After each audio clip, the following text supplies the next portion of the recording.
Good evening. ভালো আছিস সবাই? মন শরীর ভালো আছে তোদের? একদম মন চঞ্চনা, খুব ভালো। তো যদি তোদের কারো মন ভালো থাকে বা কারো মন ভালো না থাকে, সবাইকে বলবো এই লেকচারটা দেখ। লেকচারটা খুবই ইন্টারেস্টিং লেকচার হবে।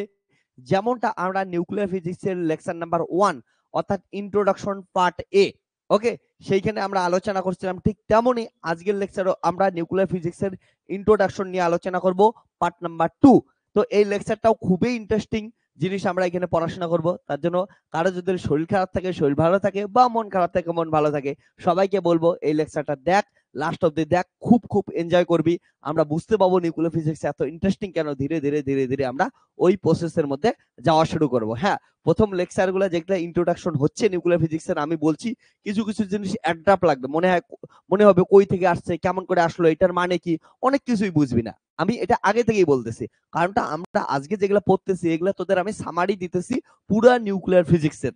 এবার নিউক্লিয়ার ফিজিক্স তো এখন স্টার্ট করি নাই, এই যে ইন্ট্রোডাকশন দিচ্ছি, অর্থাৎ পুরো ফিজিক্সটার কি জিনিস আমি জিনিসটা তোদের প্রথমে ইন্ট্রোডাকশনে বোঝাইতেছি।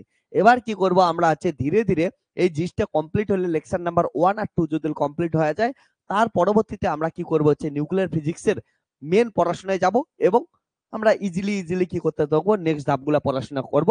তখন কিন্তু নিউক্লিয়ার ফিজিক্স খুবই সহজ লাগবে, তখন একদম সাজানো গোছানো লাগবে, বলে ও এটা এইখান থেকে স্টার্ট হচ্ছে, এইখানে এমন করে আসছে, এমন করে গেছে, এমন করে যাচ্ছে। ওকে, এখন হয়তো একটু একটু তোদের অ্যাড্রাপ লাগবে, বলে এটার পরে এটা কেমন হচ্ছে কেমন হচ্ছে কেমন হচ্ছে। ওকে, চল তাহলে আজকে আমাদের নিউক্লিয়ার ফিজিক্সের পার্ট 2 লেকচার নাম্বার 2 স্টার্ট করি, খুব মজাদার হবে। চল, ওকে, খাতা পেন নে, বসে যার। যদি কারো মন ভালো থাকে তাহলে তো এনার্জি বেড়ে যাবে, আর যদি মন কারো খারাপও থাকে লেকচারটা দেখ, মন ভালো হয়ে যাবে। চল তাহলে রেডি? ওকে, খাতা পেন নে, ভালো করে বসে পড়।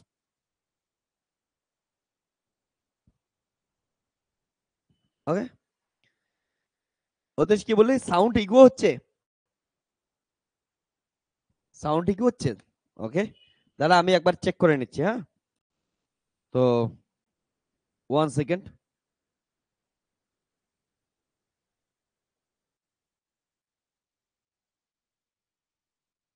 এখন দেখিস তো সাউন্ডের, এখন একটু রিভিউ দেশ আমাকে। হ্যাঁ,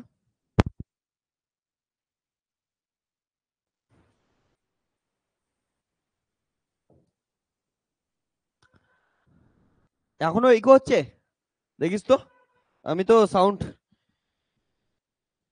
ওকে আমি একবার চেক করে নিচ্ছি। হ্যাঁ, 1 সেকেন্ড।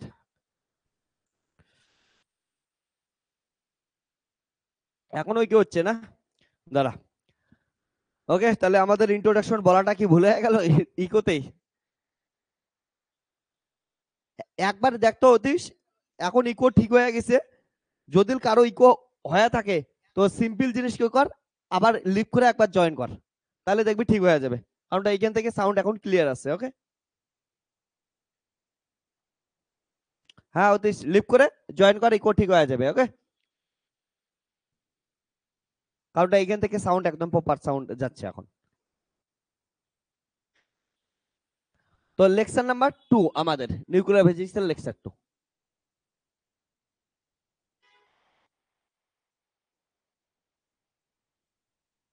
ওকে, তো এই নিউক্লিয়ার ফিজিক্সের লেকচার নাম্বার 2 তে কি আলোচনা করব, যেমনটা বললাম, তোরা যদি দেখিস লাস্ট লেকচারে আমরা কি আলোচনা করছিলাম। লাস্ট লেকচারে আলোচনা করছিলাম যে এই যে ইউনিভার্স আছে, ইউনিভার্সের বেশিরভাগ কি দিয়ে তৈরি হচ্ছে, ম্যাটার পার্টিকেল দ্বারা তৈরি। এই ম্যাটার পার্টিকেলের যদি ভালো করে আমরা অবজার্ভ করি, ম্যাটার পার্টিকেল কি হচ্ছে, মলিকুলস দ্বারা তৈরি। মলিকুলস কি অ্যাটমস দ্বারা তৈরি। অ্যাটমস কি জিনিস হচ্ছে, নিউক্লিয়াস আর ইলেকট্রন দ্বারা তৈরি। এই যে নিউক্লিয়াসের ভিতরে, নিউক্লিয়াস কি জিনিস, এই অ্যাটমের যে মাস আছে তার প্রায় মাস নিয়ে ছোট্ট একটা বিন্দুতে সমগ্র মাসকে স্টোর করে রাখার যে একটা বিন্দুর মতো জিনিস আছে, এটাকে কি বলছি আমরা, নিউক্লিয়াস বলছি না? তো এই নিউক্লিয়াসকে সম্বন্ধে আমরা জানার চেষ্টা করতেছি।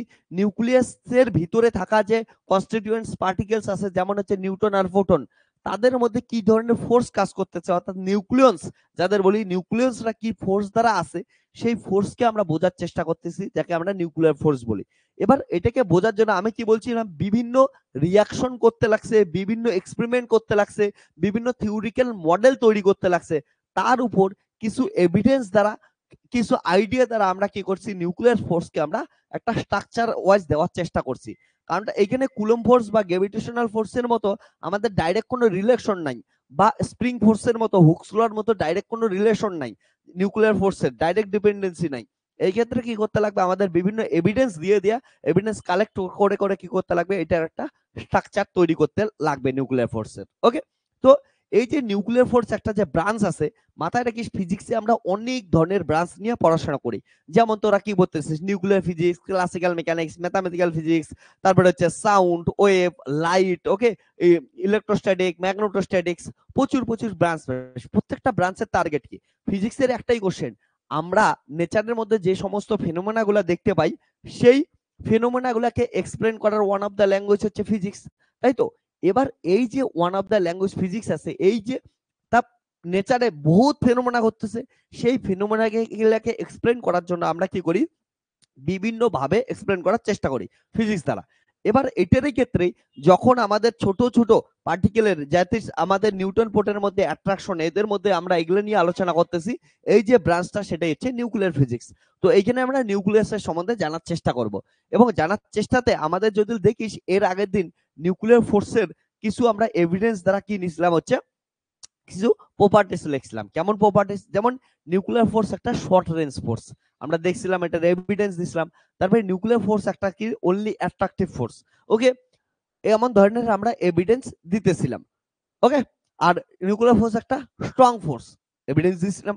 আজকে ঠিক তেমন আমরা আরো এভিডেন্স দেব।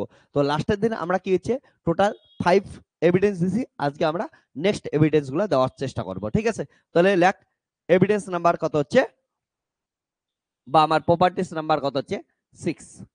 ওকে, তোদের লাস্টের দিন বাইন্ডিং এনার্জি কার্ড দেখছিস না, বাইন্ডিং এনার্জি কাপ ঠিকঠাক করে বলছিস, বাইন্ডিং এনার্জি। ওকে, এবার আমাদের 6 নম্বরে 6 নাম্বার প্রপার্টিস কি বলে, কি বোঝাইতে চাইতেছে 6 নাম্বার প্রপার্টি কি, কবি কি কইতে চায়? কবি এটা বলতে চায় যে চার্জ সিমেট্রি নিয়ে আলোচনা করো। ওকে, চার্জ সিমেট্রি, তাহলে এখানে কি আলোচনা করব আমরা, চার্জ সিমেট্রি নিয়ে আলোচনা করব। ওকে, চার্জ সিমেট্রি নিয়ে আলোচনার ক্ষেত্রে কি হবে, ভালো করে শোন সবাই এদিকে। আবার বলতেছি অ্যাড্রপ লাগবে কিন্তু, যে কোথায় থেকে কোথায় আসতেছে স্যার। আর একটা লেকচার পরে তোরা মজা পাবি, অর্থাৎ আজকে লেকচার পরের লেকচার থেকে মজা পাওয়া যাবি, ওইখান থেকে দেখবি যে স্মুথলি চলতেছে। তো প্রথমে আমরা এখানে মহলটা তৈরি করে নিই। হ্যাঁ, তো কি হচ্ছে চার্জ সিমেট্রি কি বলে? চার্জ সিমেট্রি বলে, দেখ, যদি এমন কোন সিস্টেম নেই, এমন কোন অ্যাটমস নেই যেখানে কি আসবে হচ্ছে দুইটা নিউট্রন আছে, একটা প্রোটন আছে, এটা একটা সিস্টেম নিলাম। বা আর একটা এমন কোন সিস্টেম নিলাম যেখানে কত আছে হচ্ছে দুইটা প্রোটন আছে, একটা নিউট্রন আছে। এই সিস্টেমটা যদি নেই, সিস্টেমটার ক্ষেত্রে দেখবো কি আসবে, এনার্জির একটু ডিফারেন্স আসবে। এনার্জির ডিফারেন্স কতটা আসবে আর কিসের জন্য আসবে বোঝার চেষ্টা কর। তো যেহেতু নিউটন একটা কি হচ্ছে নিউট্রাল, দ্যাট ইজ তার কোনো চার্জ নেই, আর পি ফর প্রোটন, প্রোটনের পজিটিভ চার্জ আছে। তো এইখানে যদি আমরা লক্ষ্য করি, এই যে 1 নাম্বার সিস্টেম, এটার কথা যেখানে বললাম দুইটা নিউটন একটা প্রোটন, এইখানে দেখ দুইটা নিউটন থাকা সত্ত্বেও নিউটন তো নিউট্রাল, তাদের মধ্যে কোনো কুলম্ব রিপালশন হবে না, ঠিক আছে, বা কুলম্ব অ্যাট্রাকশন হবে না। ওকে, তো নিউট্রালের সঙ্গে হবে না, তো এইটার একটা আমরা এনার্জি পাবো। এবং আমাদের যে আরেকটা সিস্টেম আছে, এই সিস্টেমটা কি দিয়ে তৈরি হয়েছে, দুইটা প্রোটন একটা নিউট্রন দ্বারা তৈরি হয়েছে। তাহলে দুইটা প্রোটন আছে যেহেতু ওই সিস্টেমটার ভিতরে, ওই নিউক্লিয়াসটার ভিতরে, তার মানে কি আছে দেখ ভালো করে, এই নিউক্লিয়াসটার ক্ষেত্রে একবার বোঝার চেষ্টা কর, দুইটা প্রোটন দুইটা পজিটিভ চার্জ, পজিটিভ চার্জ যদি পাশাপাশি থাকে তাহলে কি হবে, কুলম্ব রিপালশন। আমরা জানি like charge are repels to each other, that is plus plus charge repels করবে, মাইনাস মাইনাস চার্জ রিপেলস করবে, and plus minus charge that is opposite charge attract each other. তো এইখানে কি করতেছে, দুইটা পজিটিভ চার্জের প্রোটন আছে, তাহলে পরস্পর কি হচ্ছে কুলম্ব রিপালশন করবে, এবং অবভিয়াসলি এখানে একটা নিউটন আছে। এবার দেখি যে এই দুটো যখন এক্সপেরিমেন্ট করে দেখি, এই দুটো সিস্টেমের বা এই দুটো নিউক্লিয়াসের ক্ষেত্রে এনার্জির হচ্ছে ডিফারেন্স আসে। কেন আসলো ক্লিয়ার হয়েছে, কারণটা এটার ক্ষেত্রে কুলম্ব রিপালশন হয় নাই, এটার ক্ষেত্রে কুলম্ব রিপালশন হয়েছে। তার জন্য এদের কি হচ্ছে অবভিয়াসলি এনার্জি ডিফারেন্স আসতেছে। এনার্জি ডিফারেন্সটা কিসের সমান হবে? এই যে কুলম রিপালশনের সময় যে এনার্জিটা আসলো, সেই এনার্জি ডিফারেন্সটা তার সমান হবে। অর্থাৎ এনার্জি ডিফারেন্সটা কুলম রিপালশনের জন্য যে এনার্জিটা আসতেছে তার সমান হবে। যদি চার্জ সিমেট্রিক হইতো, মানে চার্জের উপর ইন্ডিপেন্ডেন্ট, মানে চার্জ সিমেট্রিক না হইতো, তাহলে জিনিসটা কি হইতো ভালো করে বোঝার চেষ্টা কর। তাহলে দেখতে পাইতাম যে এটা আর এটার কি হইতো হচ্ছে এনার্জি সেম আসতো। ঠিক আছে, তো এই জিনিসটা মাথায় রাখিস। তো চার্জ সিমেট্রি ব্যাপারটা ইম্পর্টেন্ট, যে কেমন করে চার্জ সাজানো আছে, এই সিমেট্রিটা ইম্পর্টেন্ট। তো এটা আমরা একবার লেখার চেষ্টা করি। লেখার জন্য আমি তোদের কি এইদিকে দিয়ে দিতেছি, তোরা এখান থেকে একবার লিখে নে। ওকে, এখন সাউন্ড ঠিক আছে না অতীশ? হ্যাঁ, ওইটা একবার কারো সাউন্ড ওইটা প্রবলেম হইলে না, একবার জাস্ট কি করবি, জাস্ট লিভ করে আবার জয়েন করবি, আর আমি এখান থেকে চেক করে বলিয়ে দেবো যে কেমন ঠিক আছে নেই। ওকে, তো এবার হোক।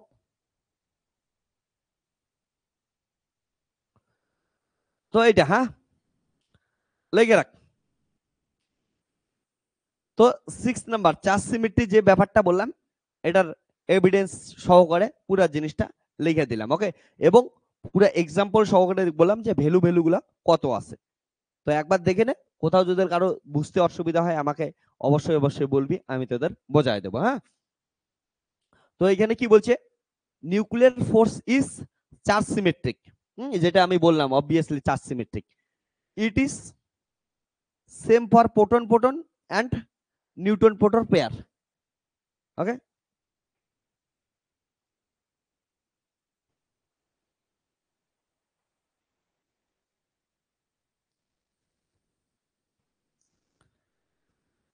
ব্র্যাকেটে বলছে ignoring the Coulomb repulsion between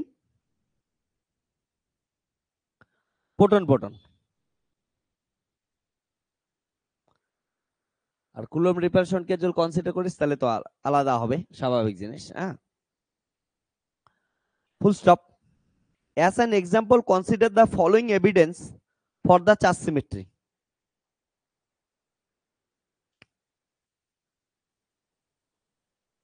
এক্সাম্পলটা দেওয়া আছে, একটা হাইড্রোজেন দেওয়া আছে যার proton number Z equal to 1 দেওয়া আছে, নিউটন নাম্বার 2 আছে। Okay, atomic number.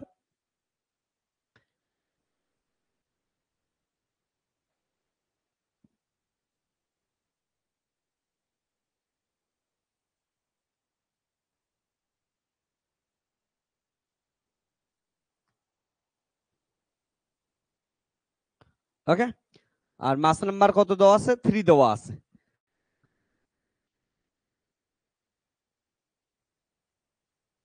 তাহলে বাইন্ডিং এনার্জি দেখো এটার কত কত দেওয়া আছে, 8.48 মেগা ইলেকট্রন ভোল্ট। আর ওইদিকে হিলিয়াম নিছি আমরা। ওকে,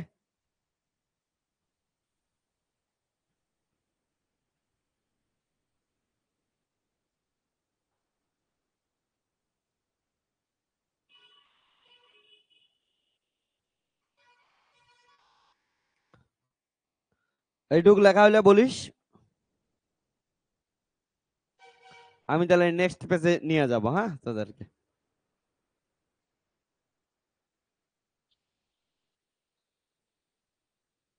সঙ্গে সঙ্গে কিন্তু নোট লেখে নিতে লাগবে, না হলে তোরা নোট লেখিস না। আর ইউনিভার্সিটি এক্সামিনেশনের জন্য তোদের নোট ইম্পর্টেন্ট।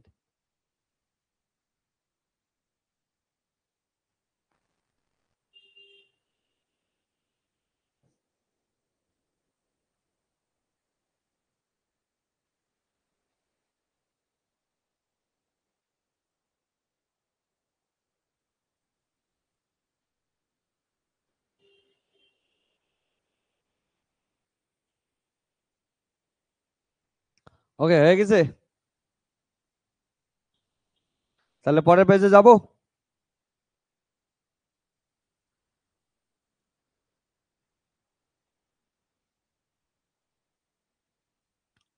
ওকে,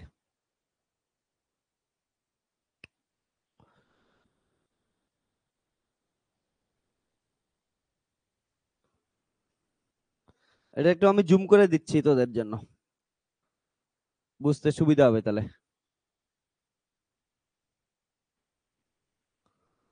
একটু দাঁড়া রে, জুম করে দেই।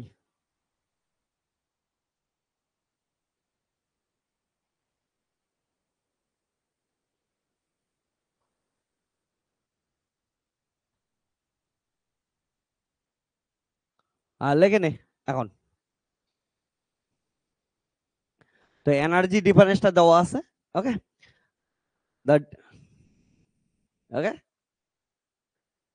তো এনার্জি ডিফারেন্সটা কি দেওয়া আছে? The difference is energy, binding energy between the two is, যেটা এক্সাম্পল দিলাম ওইটার ক্ষেত্রে 0.677 মেগা ইলেকট্রন ভোল্ট।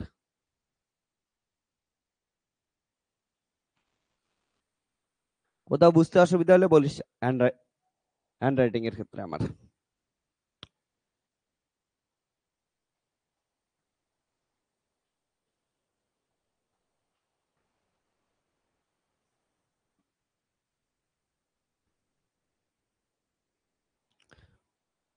তো 6 নাম্বারটা পুরো লিখে নে। ওকে, তারপরে আমি 7 নাম্বারটা আমি আবার বোঝাচ্ছি। তো একটা একটা করে আমি বোঝাবো আর এমন করে লিখবো। হুম,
অতীশ, অভিজিৎ, কমপ্লিট।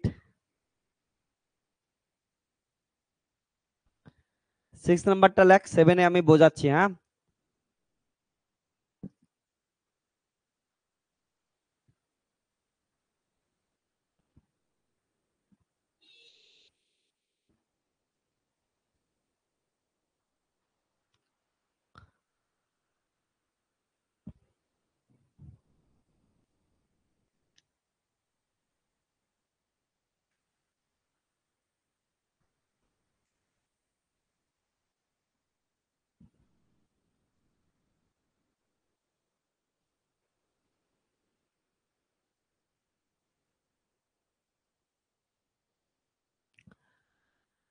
দেখ 7 নাম্বার আমরা কি বুঝবো?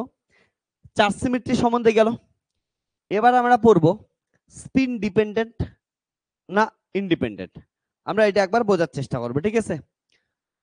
তো 7 নাম্বার স্পিন ডিপেন্ডেন্সি।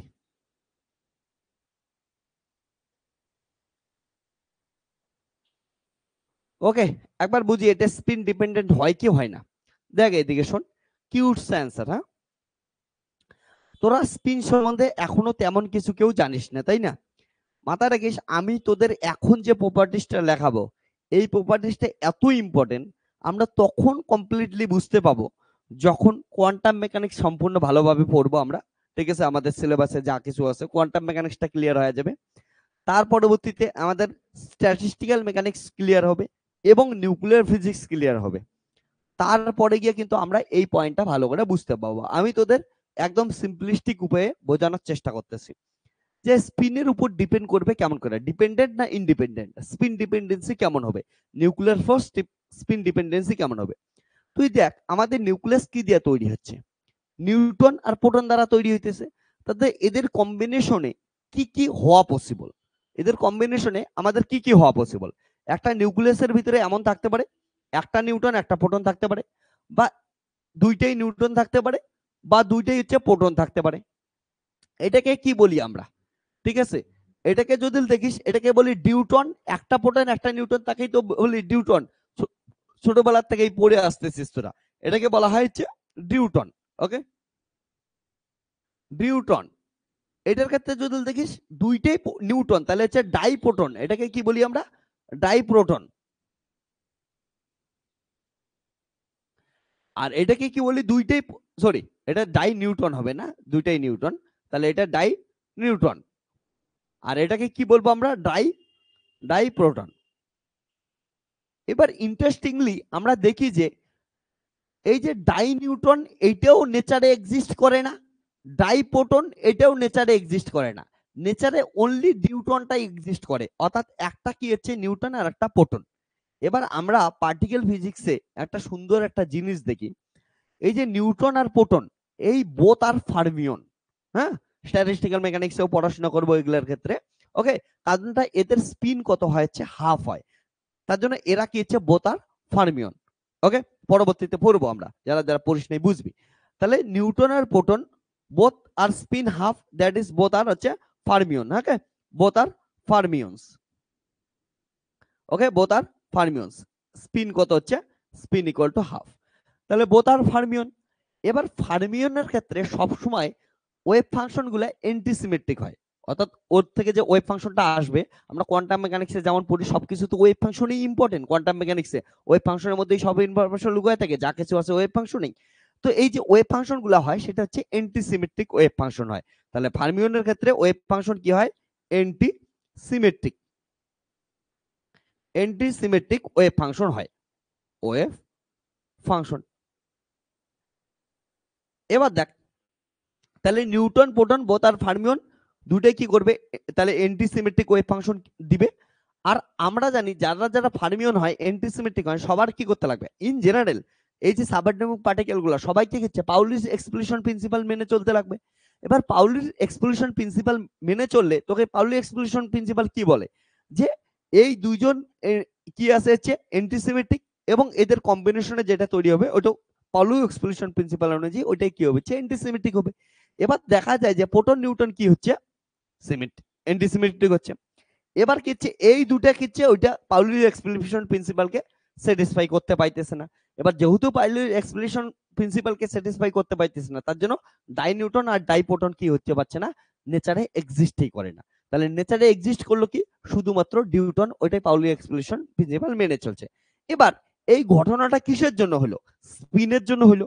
তার মানে অবভিয়াসলি নিউক্লিয়ার ফোর্স যে জিনিসটা আছে এটা স্পিন ডিপেন্ডেন্ট হবে। তাহলে এই যে স্পিন ডিপেন্ডেন্সি কেমন হবে, স্পিন ডিপেন্ডেন্ট হবে। ওকে, তো মোটামুটি একটা আইডিয়া পাইছিস, তাহলে নিউক্লিয়ার ফোর্স কি হবে, স্পিন ডিপেন্ডেন্ট হবে। ক্লিয়ার? ওকে, আর যদি স্পিন ডিপেন্ডেন্ট হয় তাহলে আরেকটা জিনিস মাথায় রাখবি, আমরা পরবর্তীতে এটা আরো ডিটেলসে পড়াশোনা করব, তাহলে আইসোস্পিনও ডিপেন্ডেন্ট হবে। ওকে, অলসো আইসোস্পিন ডিপেন্ডেন্ট হবে, আইসোস্পিন ডিপেন্ডেন্ট। যারা যারা পার্টিকেল ফিজিক্স পড়ছিস তারা জানিস আইসো স্পিন কত হচ্ছে, স্পিনের আইসো স্পিন থার্ড কম্পোনেন্ট, তো পার্টিকেল ফিজিক্সের ডিটেলসে আছে। যারা পড়ছিস তারা তো জানিস, আমি যাদের পড়াইছি যাদের সিলেবাস আছে মজা পাওয়া যাবে, এখন এটা শোনার সঙ্গে সঙ্গে মনে পড়তেছে, ও স্যার ওইটা আইসো স্পিন, ওইটা আইসো স্পিনের থার্ড কম্পোনেন্ট। আর যারা এখনো পড়িস নাই, তোদের সিলেবাসে যখন থাকবে যখন পড়াবো মজা পাওয়া যাবে, ঠিক আছে? তো আইসো স্পিন তখন আরো, তো আমি যেহেতু আজকে কি করতেছি নিউক্লিয়ার ফিজিক্সের ইন্ট্রোডাকশন দিতেছি, তার জন্য সবই হচ্ছে তোদের বলে বলে রাখতেছি, পরবর্তীতে আরো ওগুলা কালেক্ট করে করে আমরা সম্পূর্ণ জিনিসটা বুঝবো। চল এটা তাহলে লেখার চেষ্টা কর, আর কোনো কোশ্চেন থাকলে বলিস তোরা। ওকে, তাহলে এটা 7 নাম্বার লেখ।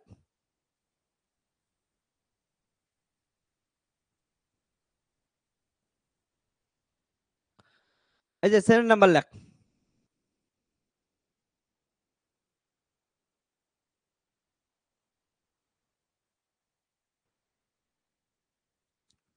তাহলে প্রপার্টিস নাম্বার 7 এবং 8 লেখা হলে আমাকে একটু একতলা করে দিবি, আমাকে একটু জানাই দিবি। ওকে, তারপরে আমরা প্রপার্টিস নাম্বার 9 নিয়ে ডিটেলসে তোদের সঙ্গে আলোচনা করবো।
ওকে, আমি একবার বলে দেব, নোটটা বলবো তো অতীশ? চল নোটটা বলে দিতেছি তাহলে। দেখ নোটটা কি বলছে।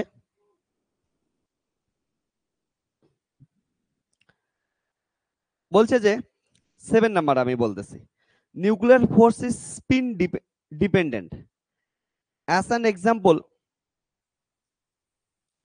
ডিউটন ইন ইটস গ্রাউন্ড স্টেট, ব্র্যাকেটে বলছে, and the only bound state, obviously ডিউটনের একটাই bound state আছে, exist only in spin triplet state, spin triplet state. Okay,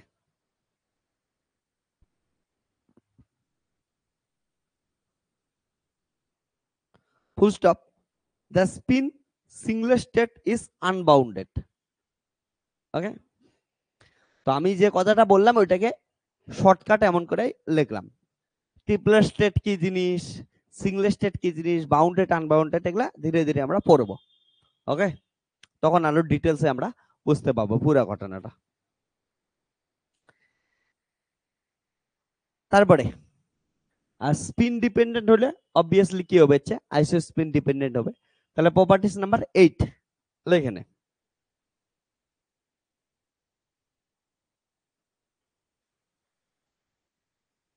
properties number 8 এ কি বলছে, বলছে since nuclear force is isospin dependent,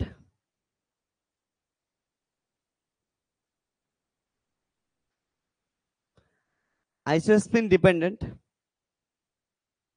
isospin কে আমরা পরবর্তীতে বুঝবো আই দিয়ে লিখি, হ্যাঁ। Hence it is isospin third component dependent also, hence it is isospin third component dependent also, ওটাকে I3 দিয়ে লিখবো।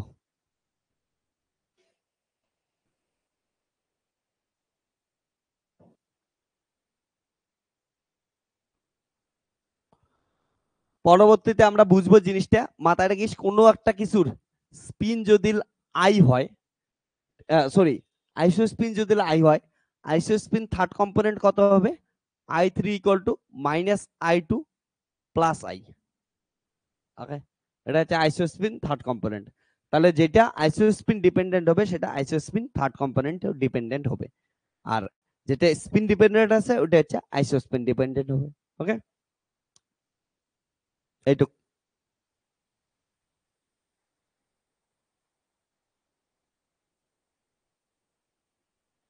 ওকে, হচ্ছে না? এবার আমরা 9 নাম্বার আলোচনা করব।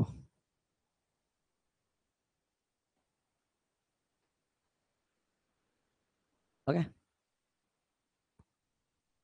9 নাম্বার, নিউক্লিয়ার ফোর্স। আমাদের মাথায় কি আসে, ফোর্স মানে ভেক্টর কোয়ান্টিটি, তাই তো? তো নিউক্লিয়ার ফোর্স একটা টেনশন নেচারের হয়, টেনসর নেচারের হয়। এটা একটু বোঝার চেষ্টা করি। দেখ, আমাদের এই ফিজিক্যাল ওয়ার্ল্ডে যে কোনো কিছুকে ডিসক্রাইব করার জন্য, ফিজিক্যাল কোয়ান্টিটিকে ডিসক্রাইব করার জন্য আমাদের দুই ধরনের কোয়ান্টিটি আছে। সেটা হচ্ছে ইন জেনারেল দুই ধরনের কোয়ান্টিটি আছে, একটা হচ্ছে স্কেলার কোয়ান্টিটি আর একটা ভেক্টর কোয়ান্টিটি। এইটুক সবাই তোরা জানিস যে which physical quantity only have magnitude, there is no direction, which is called scalar quantity, and the physical quantity which have both magnitude as well as direction is called vector quantity. Okay, তো এই দুইটা physical quantity দ্বারা we can explain anything, ঠিক আছে? ওকে, in physical world obviously। কিন্তু আমাদের এই যে স্কেলার কোয়ান্টিটি আর ভেক্টর কোয়ান্টিটির কথা আমরা বলতেছি, এই কোয়ান্টিটিতে অ্যাকচুয়ালি কার অংশ? এই কোয়ান্টিটিতে অ্যাকচুয়ালি হচ্ছে অংশ হচ্ছে টেনসর কোয়ান্টিটির অংশ। মানে জিনিসটা বোঝার চেষ্টা কর, টেনসর জিনিসটা কি। এটা হচ্ছে যদি টেনসর, টেনসর মানে কি? টেনসরে তোরা অনেক এক্সাম্পল শুনছিস, যেমন বলতিস কি হচ্ছে moment of inertia is a tensor quantity, stress is a tensor quantity, strain is a tensor quantity, ঠিক আছে? Electric field, magnetic field, vector বলার পরে ওইগুলো কি হচ্ছে ইজ টেন্সর কোয়ান্টিটি, হ্যাঁ লটস নাম্বার অফ কি হচ্ছে কম্পোনেন্টস আছে টেন্সর কোয়ান্টিটি। তো টেন্সর কোয়ান্টিটি অ্যাকচুয়ালি কি বোঝার চেষ্টা কর, টেন্সর কোয়ান্টিটি আমি বোঝার আগে একটা সিম্পল জিনিস বলে দিই। টেন্সর কোয়ান্টিটির ক্ষেত্রে ইম্পর্টেন্ট একটা জিনিস কি আছে হচ্ছে র্যাঙ্ক, অনেকেই নাম শুনে থাকবে র্যাঙ্ক। ওকে, তো টেন্সরের র্যাঙ্ক যদি 0 হয় তাহলে ওটাকে বলি জিরোথ র্যাঙ্ক টেন্সরকে বলি আমরা স্কেলার কোয়ান্টিটি, এটাকে বলি স্কেলার কোয়ান্টিটি বলি। আর ফার্স্ট র্যাঙ্ক টেন্সরকে যার র্যাঙ্ক 1 তাকে কি বলি আমরা vector quantity, vector quantity. Okay, তো এই যে র্যাঙ্ক, র্যাঙ্ক কাকে ডিফাইন করে, র্যাঙ্ক ডিফাইন করে নাম্বার অফ ডিরেকশন কে রিপ্রেজেন্ট করে। তাহলে জিরোথ র্যাঙ্ক টেন্সর মানে কি, যে টেন্সর কোয়ান্টিটির র্যাঙ্ক 0 দ্যাট ইজ ডিরেকশন 0, তাহলে ডিরেকশন লেস ফিজিক্যাল কোয়ান্টিটিকে কি বলবো স্কেলার কোয়ান্টিটি বলবো। ফার্স্ট র্যাঙ্ক টেন্সর মানে কি, এমন একটা physical quantity which have only one direction. Okay, like যে আমি কি করতেছি এইটাকে, এই পেনটাকে এইখান থেকে এইদিকে নিয়ে যাচ্ছি, তার জন্য আমি একটা ডিরেকশনে ফোর্স লাগাচ্ছি, একটা ডিরেকশনেই যাচ্ছে, অর্থাৎ যে ডিরেকশনে ফোর্স লাগাচ্ছি ওই ডিরেকশনেই মুভমেন্ট আছে। তাহলে এটাকে কি বলবো, একটা হচ্ছে vector quantity which have only one direction. Okay, বা আমি যদি বলি এই মার্কারটাকে ছেড়ে দিলে ও নিচে পড়বে, কারণটা এইখানে যে আমাদের গ্র্যাভিটেশনাল ফোর্সটা আছে সেটা হচ্ছে নিচের দিকে লাগতেছে, তাহলে একটাই ডিরেকশন আছে, ও ডিরেকশন বরাবর, ওই ডিরেকশন বরাবর নিচে আসতেছে। ওকে, যেদিকে ফোর্স লাগতেছে ওই দিকেই আসতেছে, তো এটাকে কি বলবো আমরা হচ্ছে ভেক্টর কোয়ান্টিটি। এবার টেন্সর কোয়ান্টিটি কি, এগুলো obviously scalar quantity, tensor quantity, vector quantity, tensor quantity have different different rank আছে এদের। এবার এদের মধ্যে শোন ইন্টারেস্টিং জিনিস, হায়ার ডাইমেনশনাল টেন্সরও দেখা যায়। ঠিক আছে, হায়ার ডাইমেনশনাল টেন্সর র্যাঙ্ক 3, 4 এমন হায়ার ডাইমেনশনাল টেন্সর দেখা যায়। আর টেন্সরের কম্পোনেন্ট আমরা কেমন করে বের করি, 3 টু দি পাওয়ার n দ্বারা, ইন 3D তে আমরা 3 টু দি পাওয়ার n দ্বারা কি করতেছি কম্পোনেন্ট গুলা ডিভাইড করতে পারি। ওকে, 3 টু দি পাওয়ার n দ্বারা, তাহলে যদি বা n বলতে এখানে হচ্ছে আর র্যাঙ্ক আর দিয়ে লিখছি, তাহলে এখানে কত আর ইকুয়াল টু 1 বসায় দেয়, তিনটা কম্পোনেন্ট, তাহলে ভেক্টরের তিনটা কম্পোনেন্ট তোরা সবাই জানিস, along X axis, along Y axis, along Z axis. তো ভেক্টরের তিনটা কম্পোনেন্ট তোরা জানিস, ঠিক আছে। তো এটা হচ্ছে এমন করে সবকিছু হয়। এবার যদি এমন কিছু ফিজিক্যাল কোয়ান্টিটি পাই যে কোয়ান্টিটি গুলার ডিরেকশন ডিফারেন্ট ডিফারেন্ট ডিরেকশনে থাকে, ওকে, তাদের হায়ার র্যাঙ্ক টেন্সর বলবো। ফর এক্সাম্পল, এখন তোদের বোঝাইতে লাগবে টেন্সর কোয়ান্টিটি কি জিনিস, এর জন্য আমি একটা এক্সাম্পল দিচ্ছি, এক্সাম্পল দিয়া বোঝানোর চেষ্টা করতে ক্লিয়ার হয়ে যাবে।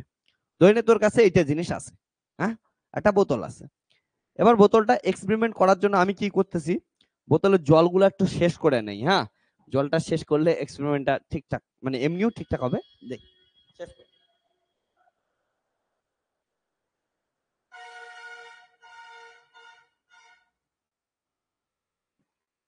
এবার এই এবার বোতলটা নিয়ে এক্সপেরিমেন্টটা দেখাচ্ছে তোদের। এই বোতলটা সবাই লক্ষ্য কর, দেখ এই বোতলটার আমি এই দিকে, ঠিক আছে, বোতলটা এখানে দেওয়ালে রাখলাম, হ্যাঁ এবার আমি বোতলটা থেকে এই দিকে সোজা হচ্ছে ফোর্স দিলাম, তাহলে একটা ডিরেকশনে ফোর্স দিতেছি, ফোর্স দেওয়ার সঙ্গে সঙ্গে তোরা যদি দেখিস আমার হাতে এত শক্তি নেই নাকি, দেখ ফোর্স দেওয়ার সঙ্গে সঙ্গে ভালো করে দেখবি, এটা দেওয়াল ভাব, এটা হচ্ছে দেওয়াল ভাব, এই দিক থেকে ফোর্স দিতেছি, তাহলে ফোর্স দেওয়ার সঙ্গে সঙ্গে এটা দেখবি কি হচ্ছে এইদিকে কম্প্রেস হচ্ছে। আর তোদের ডিরেকশনে দেখ, তোদের ডিরেকশনে এইদিকে, তোদের সামনে সোজা ক্যামেরার দিকে দেখ, তোদের ডিরেকশনে কি হইতেছে এলংগেটেড হচ্ছে, তাহলে একদিকে কম্প্রেস হচ্ছে একদিকে এলংগেটেড হচ্ছে। এই যে খেলাটা, অর্থাৎ আমরা ফোর্স দিলাম একটা ডিরেকশনে, চেঞ্জ পাচ্ছি দুইটা ডিরেকশনে, ফোর্স দিতেছি সাপোজ ইন এক্স অ্যাক্সিস, কিন্তু সঙ্গে সঙ্গে ওয়াই অ্যাক্সিসেও কি হচ্ছে চেঞ্জ আসলো, এক্স অ্যাক্সিসে তো চেঞ্জ আসলোই, কম্প্রেস হলো, সঙ্গে সঙ্গে দেখ ওয়াই অ্যাক্সিসেও কি হলো এলংগেটেড হলো, তাহলে দেখ এইখানে ডিরেকশন কি হচ্ছে একের বেশি হয়ে যাচ্ছে। এই ধরনের কোয়ান্টিটিকে কি বলি আমরা হচ্ছে টেন্সর কোয়ান্টিটি বলি। ওকে, যখন এই একের বেশি ডিরেকশন আসতেছে, তো এই ক্ষেত্রে যদি তোরা দেখিস একটা জিনিস স্পষ্ট ভাষায়, তো আমাদের কি হচ্ছে এমন করে দিচ্ছি, এর জন্য বোতলটা কি হচ্ছে কম্প্রেস হলো, তাই তো এইদিকে দেখতে পাচ্ছি বোতলটা কম্প্রেস হলো, এবার ছাড়ার সঙ্গে সঙ্গে বোতলটা কি হচ্ছে আগের অবস্থায় গিয়েছে ফিরে আসবে। এর কারণ কি, এর মধ্যে কি আছে ভালো করে বোঝার চেষ্টা কর, যখনই আমরা কম্প্রেস করতেছি ভিতর থেকে একটা রেস্টোরিং ফোর্স লাগতেছে, যেটা আমরা আমাদের যে অ্যাপ্লাইড ফোর্স, অর্থাৎ আমি এমন করে যে এইদিকে কম্প্রেস করতেছি আর ভিতর থেকে ওর ইলাস্টিসিটি প্রপার্টির জন্য ভিতর থেকে একটা রেস্টোরিং ফোর্স তৈরি হচ্ছে। এই জন্য আমি কম্প্রেস করার পর যদি ছেড়ে দেই, রেস্টোরিং ফোর্সের দ্বারা আবার কি হচ্ছে, আগের অবস্থায় ফিরে আসতেছে। ঠিক আছে, তো এই যে restoring force per unit area, সেটাকে কি বলি আমরা, স্ট্রেস বলি। Restoring force per unit area, এটাকে স্ট্রেস বলি। তার জন্য stress is a tensor quantity. তোরা ছোটবেলা থেকে পড়ে আসতেছিস, বলতিস না পীড়ন আর বিকৃতি একটা কি হচ্ছে টেনসর কোয়ান্টিটি, তো টেনসর কোয়ান্টিটি বললাম। তো এখন তোদের মাথায় আসতেছে স্যার এত কিছু তো বললেন, ভূমিকা তৈরি করলেন, নিউক্লিয়ার ফিজিক্সের সাথে রিলেশন কি? তো নিউক্লিয়ার ফিজিক্সে নিউক্লিয়ার ফোর্সের সঙ্গে রিলেশন আমরা বোঝার চেষ্টা করি। ঠিক আছে, তো নিউক্লিয়ার ফিজিক্সে নিউক্লিয়ার ফোর্সের সঙ্গে রিলেশন কি বলে, যে টেনসর কোয়ান্টিটি ডিপেন্ডেন্ট হবে কি হবে না। এবার দেখ, আমাদের যখনই নিউক্লিয়ার ফিজিক্সে দেখি, তাহলে নিউক্লিয়ার ফিজিক্সে নিউক্লিয়াসে কি হচ্ছে, নিউক্লিয়াসের তো ডিস্ট্রিবিউশন থাকবে। কোয়ান্টাম মেকানিক্সে দেখছি এগুলো তো আর পার্টিকেল মনে হয় না। ঠিক আছে, তো এই যে ডিস্ট্রিবিউশন থাকবে, ডিস্ট্রিবিউশনটা যদি এমন হয়, ধরে একটার সঙ্গে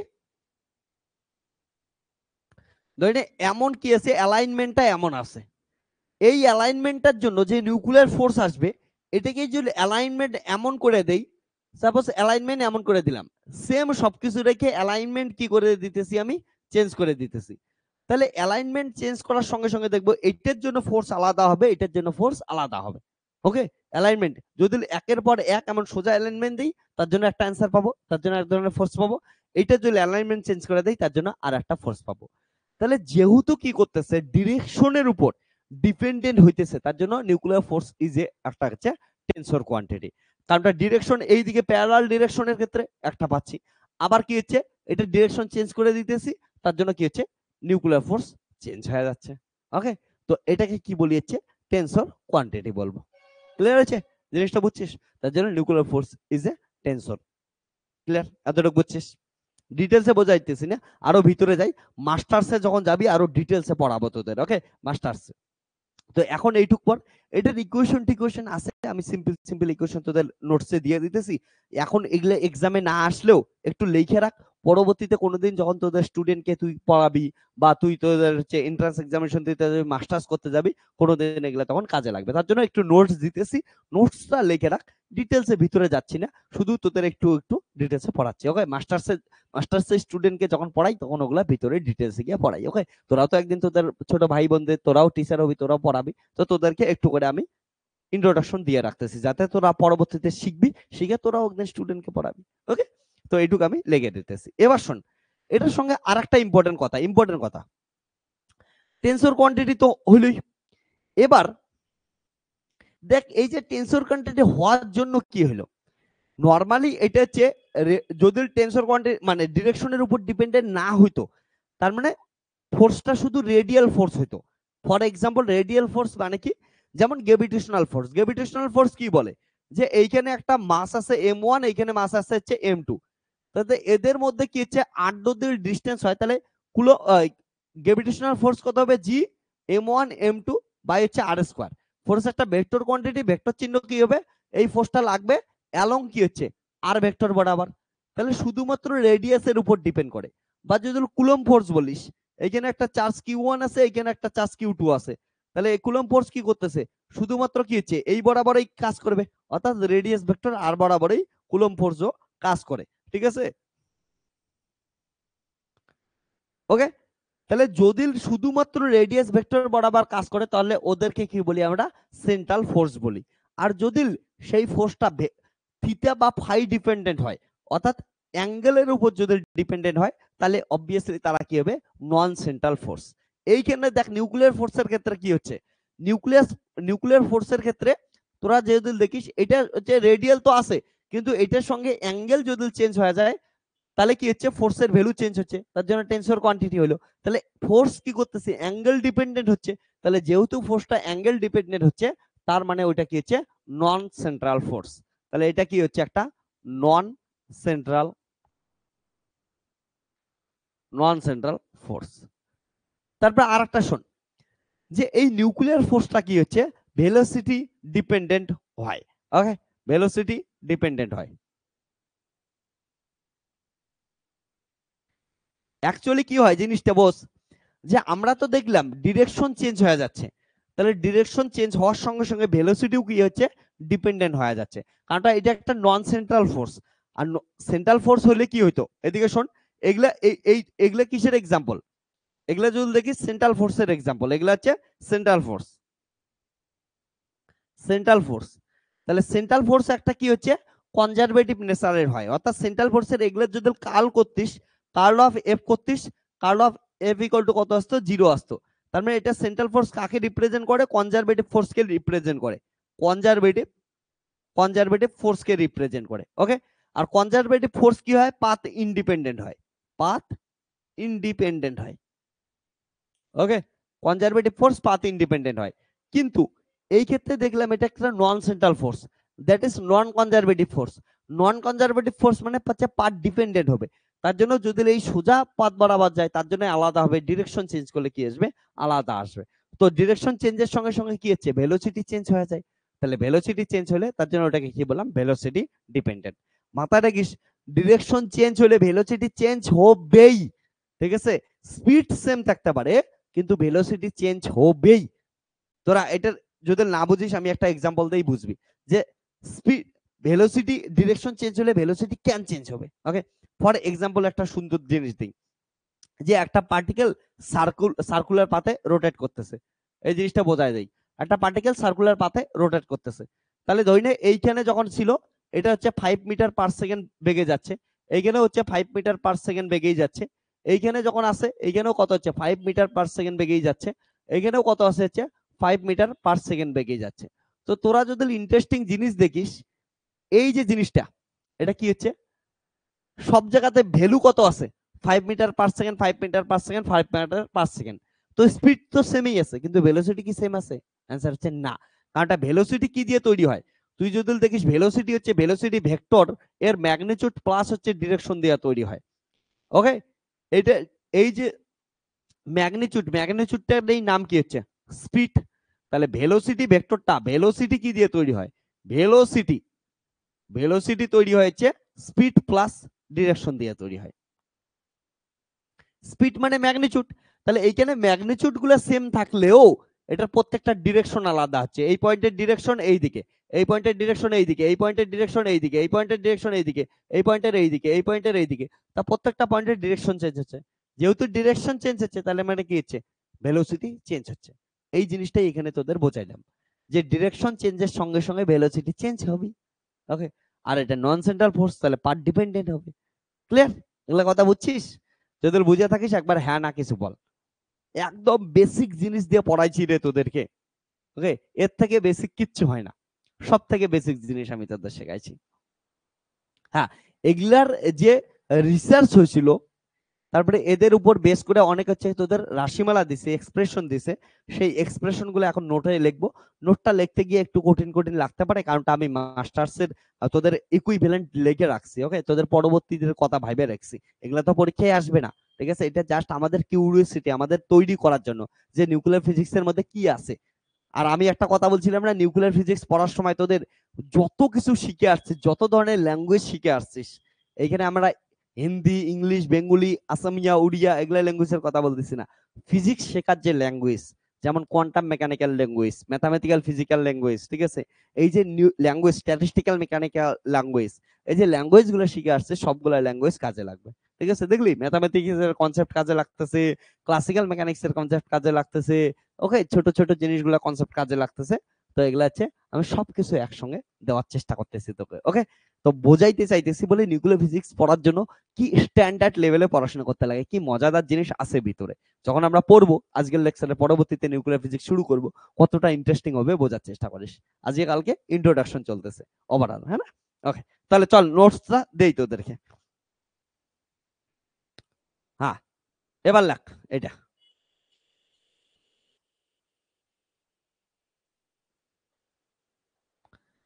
তো 9 নাম্বার লেখ।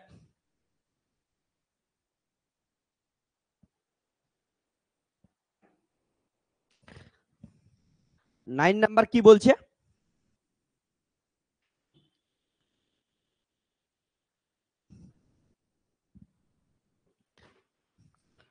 9 নাম্বার বলছে যে nuclear force has a tension nature, nuclear force has a tension nature, full stop, এটা তো আমি বললাম।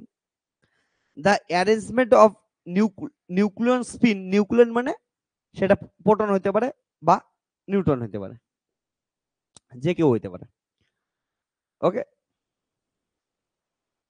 Arrangement nucleon spin in a nucleus, whether the two nucleons, whether the two nucleons are placed side by side, okay, side by side, or one on top, one on top, one on top of the other,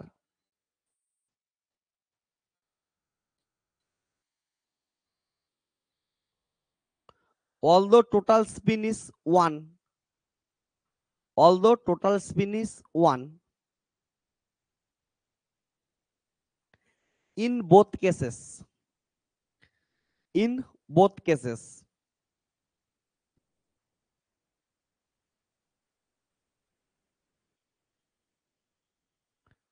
full stop, বলছে makes a difference in their binding energy,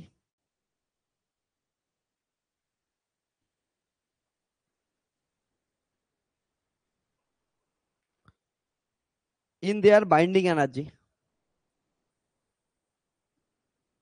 comma, however it is so small, এটার value খুবই খুবই খুবই কম হয়। ওকে, however it is so small, তাহলে এইটুক জায়গার মানে কি বললো বুঝছিস তো? আমি বোঝাইলাম একটু আগেই এইটুক জায়গার মানে।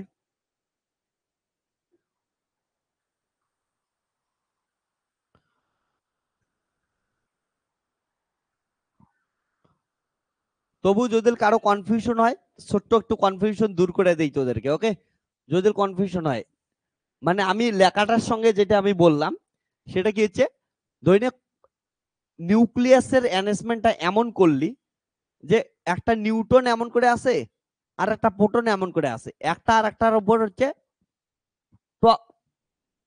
টপ ওয়ান টু অ্যানাদার, ঠিক আছে? তাহলে এটার ক্ষেত্রে দেখ, এটারও স্পিন হাফ, এটারও স্পিন হাফ, তাহলে টোটাল স্পিন কত? ওয়ানই হবে। বা আরেকটা ফিগার কি বলছে, সাইড বাই সাইড আছে, তাহলে সাইড বাই সাইড আছে একটা নিউটন একটা প্রোটন, তাহলে একটা নিউটন আর একটা প্রোটন যদি সাইড বাই সাইড থাকে তাহলে এটার ক্ষেত্রেও কি হবে? অবভিয়াসলি কি হবে বল? নিউটন আর প্রোটন আছে, স্পিন হাফ হাফ আছে, তাহলে টোটাল স্পিন হচ্ছে ওয়ান। তাহলে এই দুটার ক্ষেত্রে দেখি ভেলোসিটি কি আছে, সরি নিউক্লিয়ার ফোর্স কি আছে, আলাদা আসে, অ্যারেঞ্জমেন্ট আলাদা হওয়ার জন্য। ওকে, এটাই বলছি, সাইড বাই সাইড আর হচ্ছে top one to another. Clear? বুঝছিস সেইটুকু? তাহলে এবার 10 নাম্বার, হ্যাঁ, পয়েন্ট,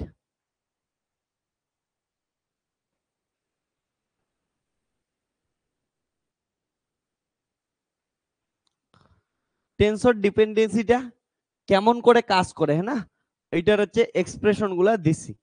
আবার বলতেছি, এটা এক্সামে আসবে না, লিখে রাখ, পরবর্তীতে এটা নিয়ে একটু খেলবো। ওকে, গল্প হবে, তা একটু লিখে রাখ, একদিন একটু লিখে রাখ এক্সট্রা, এক্সামের জন্যই খালি পড়তে লাগবে কে বলছে না? আমি বলি না প্রথম কয়েকটা লেকচার অন্তত আমি যখন থিওরি পড়াবো পর একটু মজা নেই, তারপরে এক্সামের কথা ভাববো, এত প্রিভিয়াস ইয়ারের কোশ্চেন টোশ্চেন সব সলভ করবো আমরা, হয়ে যাবে এক্সাম নিয়ে, ডোন্ট ওয়ারি। তো লেগে নে এটা।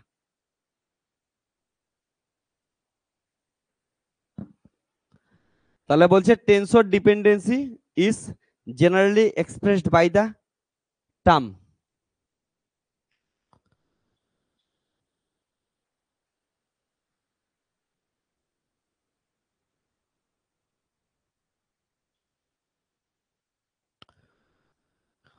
টার্মটা কেমন দেওয়া আছে, এস ওয়ান টু, হ্যাঁ,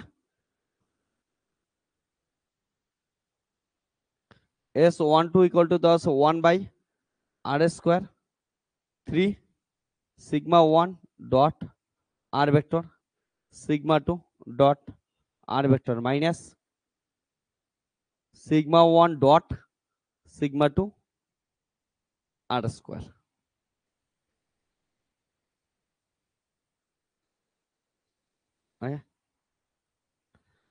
যেহেতু ডট প্রোডাক্ট আছে তার জন্য এস এর উপর কোনো ভেক্টর সাইন দিবি না। ওকে,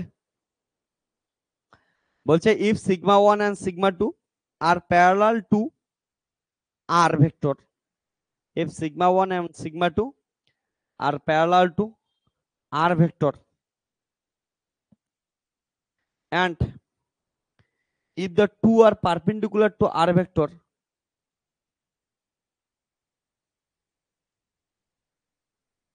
if the two are perpendicular to r vector, comma, the value of sigma 1 dot sigma 2 is different in the two cases.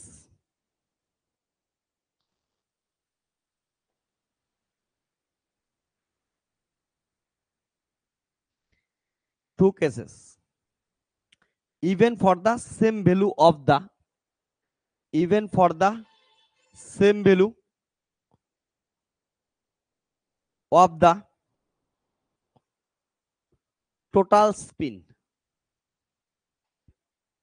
যেমন এটার এক্সাম্পল হিসেবে বললাম কি হচ্ছে টোটাল স্পিন 1, তাহলে টোটাল স্পিন সেম থাকা সত্ত্বেও কি আসবে হচ্ছে আলাদা হবে। কারণটা সিগমা 1 ডট সিগমা 2 ওইখানে দেখ কি হচ্ছে থিটা ডিপেন্ডেন্ট, ডট প্রোডাক্ট করলে তাদের ভিতরে অ্যাঙ্গেল থিটা চলে আসবে না, থিটা ডিপেন্ডেন্ট আছে। ওকে, তো ওই জন্য প্যারালালের ক্ষেত্রে আলাদা হবে, পারপেন্ডিকুলার ক্ষেত্রে আলাদা হবে, থিটা ডিপেন্ডেন্ট হবে। এইটুকু লিখছিস?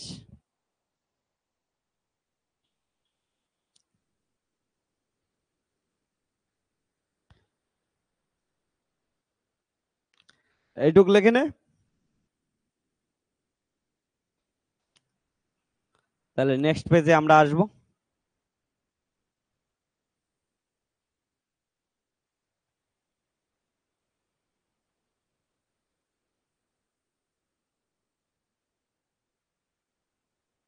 হয়েছে, তো নেক্সট পেজে আসতেছি। হ্যাঁ,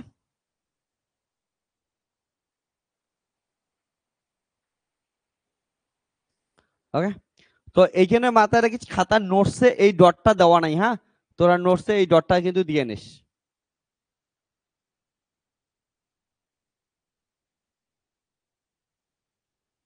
ওকে, নোটসে ডটটা দিয়ে নিস। এবার আসি,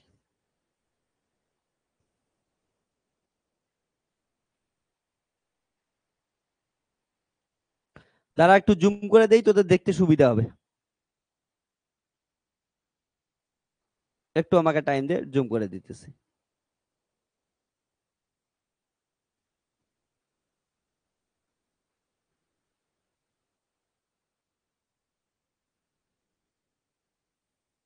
হ্যাঁ, দেখ বলছে total spin that is sigma,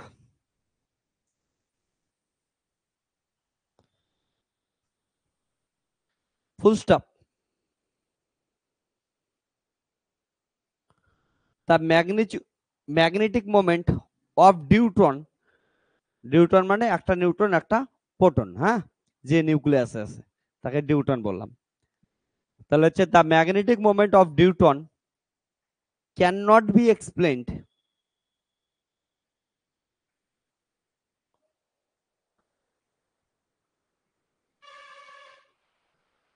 the magnetic moment of deuteron cannot be explained without the tension nature of nuclear force, without the tension nature of nuclear force।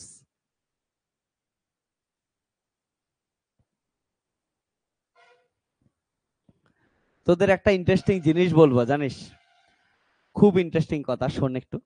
লিখতেছিস না, শোন একটু, খুব ইন্টারেস্টিং সেটা জিনিস। নিউটনের কিন্তু কি নাই, চার্জ নাই না?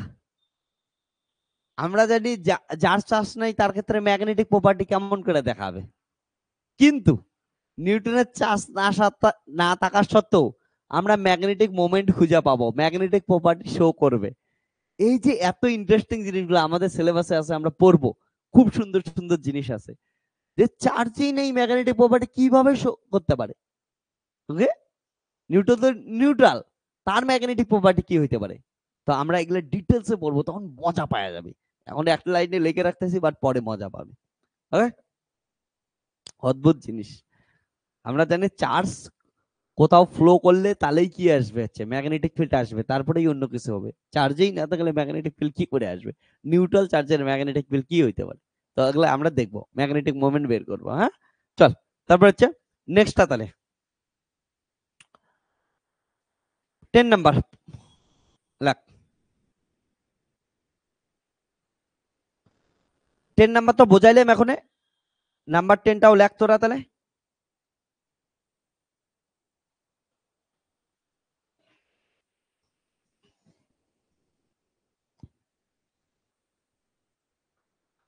ওকে, ওই 10 নাম্বারের ওই পয়েন্টটা লেখা হয় নাই না নোটসে, আমি লিখতে ভুলে গেছি তার মানে।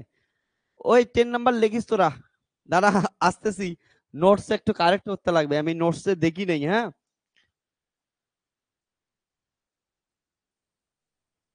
শোন, বোঝানোর সময় তো বোঝাইছি, কিন্তু নোটসে দেখা, আমার নোটস এটা আমি লিখতেই ভুলে গেছি। তো লিখে দেই, আমার মনে আছে জিনিসটা, বলে এটা বলবো। তো এই 10 নাম্বারে এটা লিখে দিস তো, নন সেন্ট্রাল ফোর্স, এটা লিখে রাখ। হ্যাঁ, তাহলে 10 নাম্বারে লেখ নন নন central force.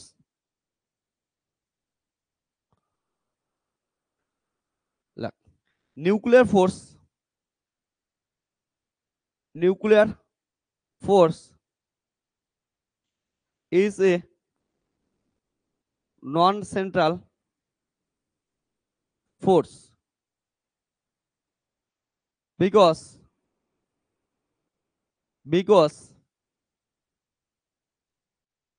nuclear force is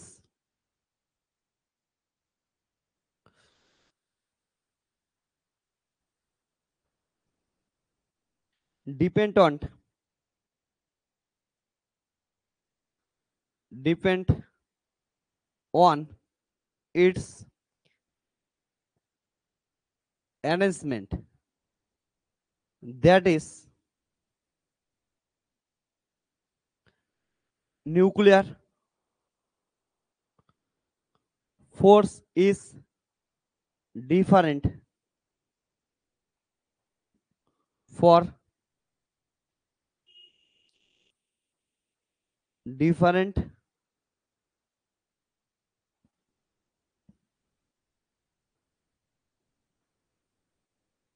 angle of neutron and protons, বা একবারে লিখে দেই নিউক্লিয়াস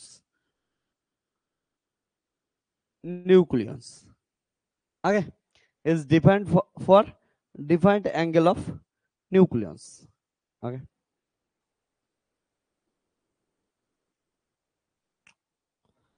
তো মাথায় রাখিস, ওনলি আমরা কি করব হচ্ছে রেডিয়াল কম্পোনেন্ট ডিপেন্ডেন্সি ফোর্স, ওটাকে সেন্ট্রাল ফোর্স বলবো। বাকি সব হচ্ছে নন সেন্ট্রাল, অর্থাৎ যদি থিটা ফাই এর উপর ডিপেন্ড করে, অ্যাঙ্গেলের উপর ডিপেন্ড করে। এটা হচ্ছে গেল, ক্লিয়ার? লিখে নে এইটুকু। তো এটা হচ্ছে আমাদের প্রপার্টিজ নাম্বার কি গেল হচ্ছে 10।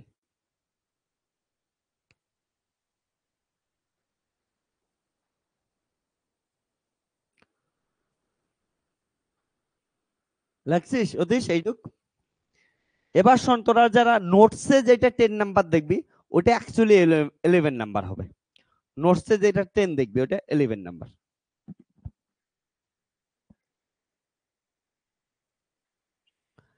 এই যে নোটসে 11 নাম্বার, দ্যাট ইজ হচ্ছে ভেলোসিটি ডিপেন্ডেন্ট। ওটা নোটসে ভুল করে মনে হয় 10 নাম্বার আছে, মানে কিছু গন্ডগোল আছে।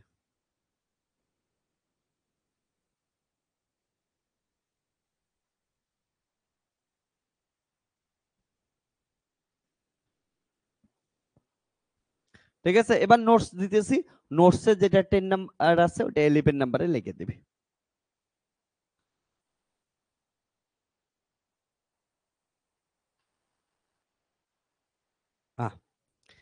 এই যে নোটসের 10 নাম্বারটা 11 থেকে শুরু কর।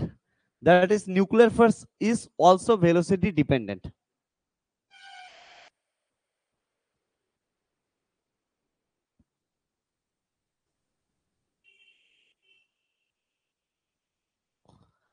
Like nuclear force is also velocity dependent or a dependence on the spin orbit term.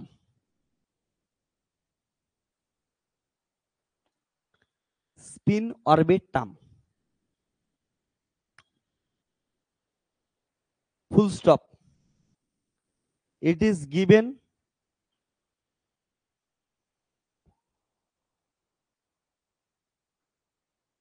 by এটা দেওয়া আছে। It is given by কি বলা আছে v 1 2 equal to half into L dot first ব্র্যাকেটে সিগমা 1 প্লাস সিগমা 2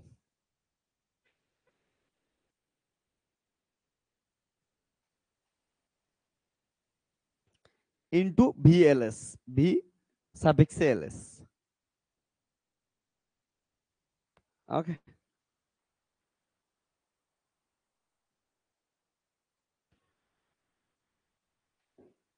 তারপরে প্যারাগোনে বলছে it is attractive when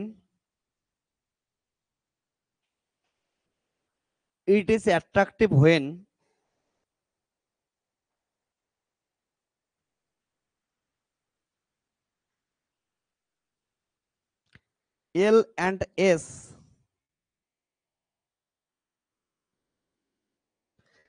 মানে অ্যাভারেজ ভ্যালু অফ স্পিন। হ্যাঁ, স্পিন গুলো কত সিগমা 1 আর সিগমা 2, তাহলে অ্যাভারেজ করলে কি আসবে হচ্ছে সিগমা 1 প্লাস সিগমা 2 বাই 2, তো ওইটাই ব্র্যাকেটে লিখছে। আর প্যারালাল তাহলে এল আর এস যদি প্যারালাল হয় তাহলে অ্যাট্রাকটিভ হবে, and repulsive when they are anti parallel, অর্থাৎ এরা দুজন এন্টি প্যারালাল হলে রিপালসিভ হবে।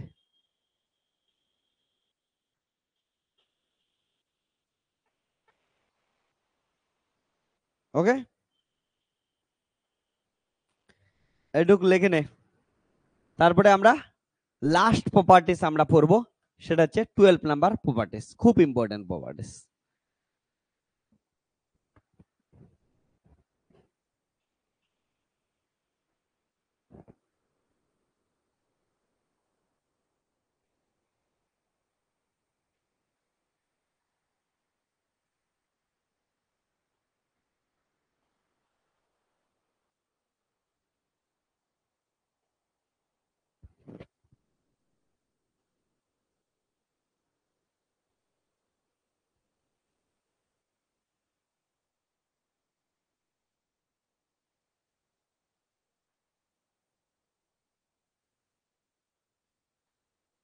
হয়েছে, ভেরি গুড। তাহলে 12 নাম্বার প্রপার্টিসটা বোঝাই, সবার লাগা হয়েছে না?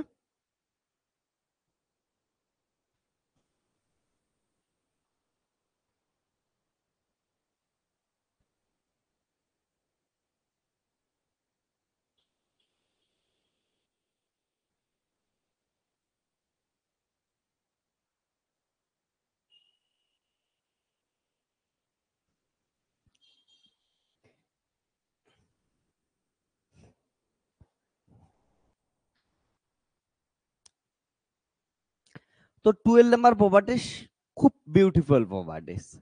এই প্রপার্টিসটাই কি বলে যে নিউক্লিয়ার ফোর্স কেমন করে কাজ করে, অর্থাৎ এই নিউক্লিয়ার ফোর্স কেমন করে কাজ করে ভুলে যা।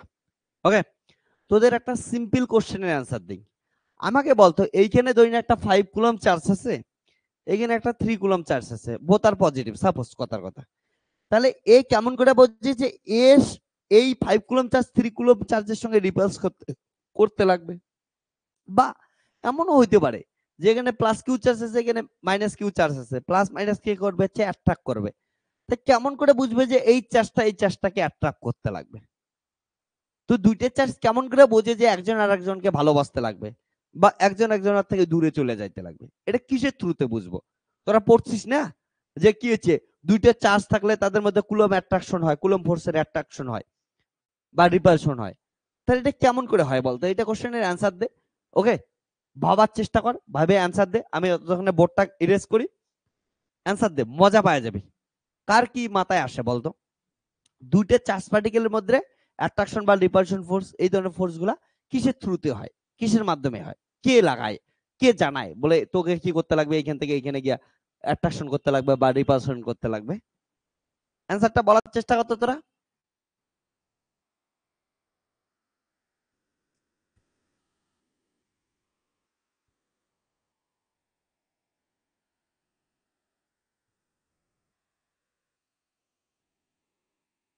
কারো মাথায় আসলে একটু বল, সুন্দর কোশ্চেনের অ্যান্সার।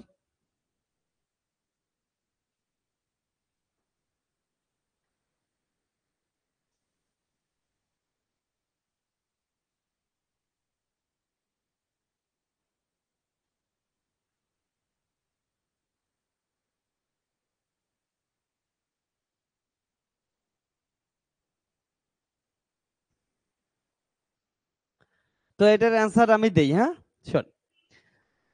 এই যে কোশ্চেনটা বললাম, দুটো চার্জ পার্টিকেল আছে, একজন আরেকজনের রিপালশন বা অ্যাট্রাকশন ফোর্স লাগাবে। এটার বেশিরভাগ স্টুডেন্টের অ্যান্সার কি হবে বলতো? একটা চার্জ পার্টিকেল আছে মানে ওর ইলেকট্রিক ফিল্ড আছে, আর একটা চার্জ পার্টিকেল আছে মানে ওর ইলেকট্রিক ফিল্ড আছে। এবার দুইটার চার্জ, যে ইলেকট্রিক ফিল্ড আছে, ইলেকট্রিক ফিল্ডের জন্য কি হচ্ছে হচ্ছে অ্যাট্রাকশন বা রিপালশন হচ্ছে, অর্থাৎ ওকে, তাই তো বেশিরভাগ তাই অ্যান্সার দিবি। কিন্তু মাথায় রাখিস যে ইলেকট্রিক ফিল্ড, আমি তোদের যখন ইলেকট্রিসিটি ম্যাগনেটিজম পড়াইছিলাম কি বলছি, ইলেকট্রিক ফিল্ড তো পুরো একটা ম্যাথামেটিক্যালি জেনারেটেড কোয়ান্টিটি, এটা তো ফিজিক্যালি এক্সিস্টই করে না, এমন কিছু তো নাই এই ইলেকট্রিক ফিল্ড বলে কোনো কথাই নাই। ওকে, ইলেকট্রিক ফিল্ড বলে কিচ্ছু কথা নাই, তোরা সবাই জানিস ভালো করে। এটা জাস্ট আমরা হচ্ছে ইলেকট্রিক ফিল্ডের, sorry, electric field of lines এর কথা বলতেছি। Okay, electric field of lines বাস্তবে নাই, ইলেকট্রিক ফিল্ড আছে। ওকে, আমি মনে ভুল করে বলছি ইলেকট্রিক ফিল্ড নাই, ইলেকট্রিক ফিল্ড আছে, but electric field of lines বাস্তবে নাই।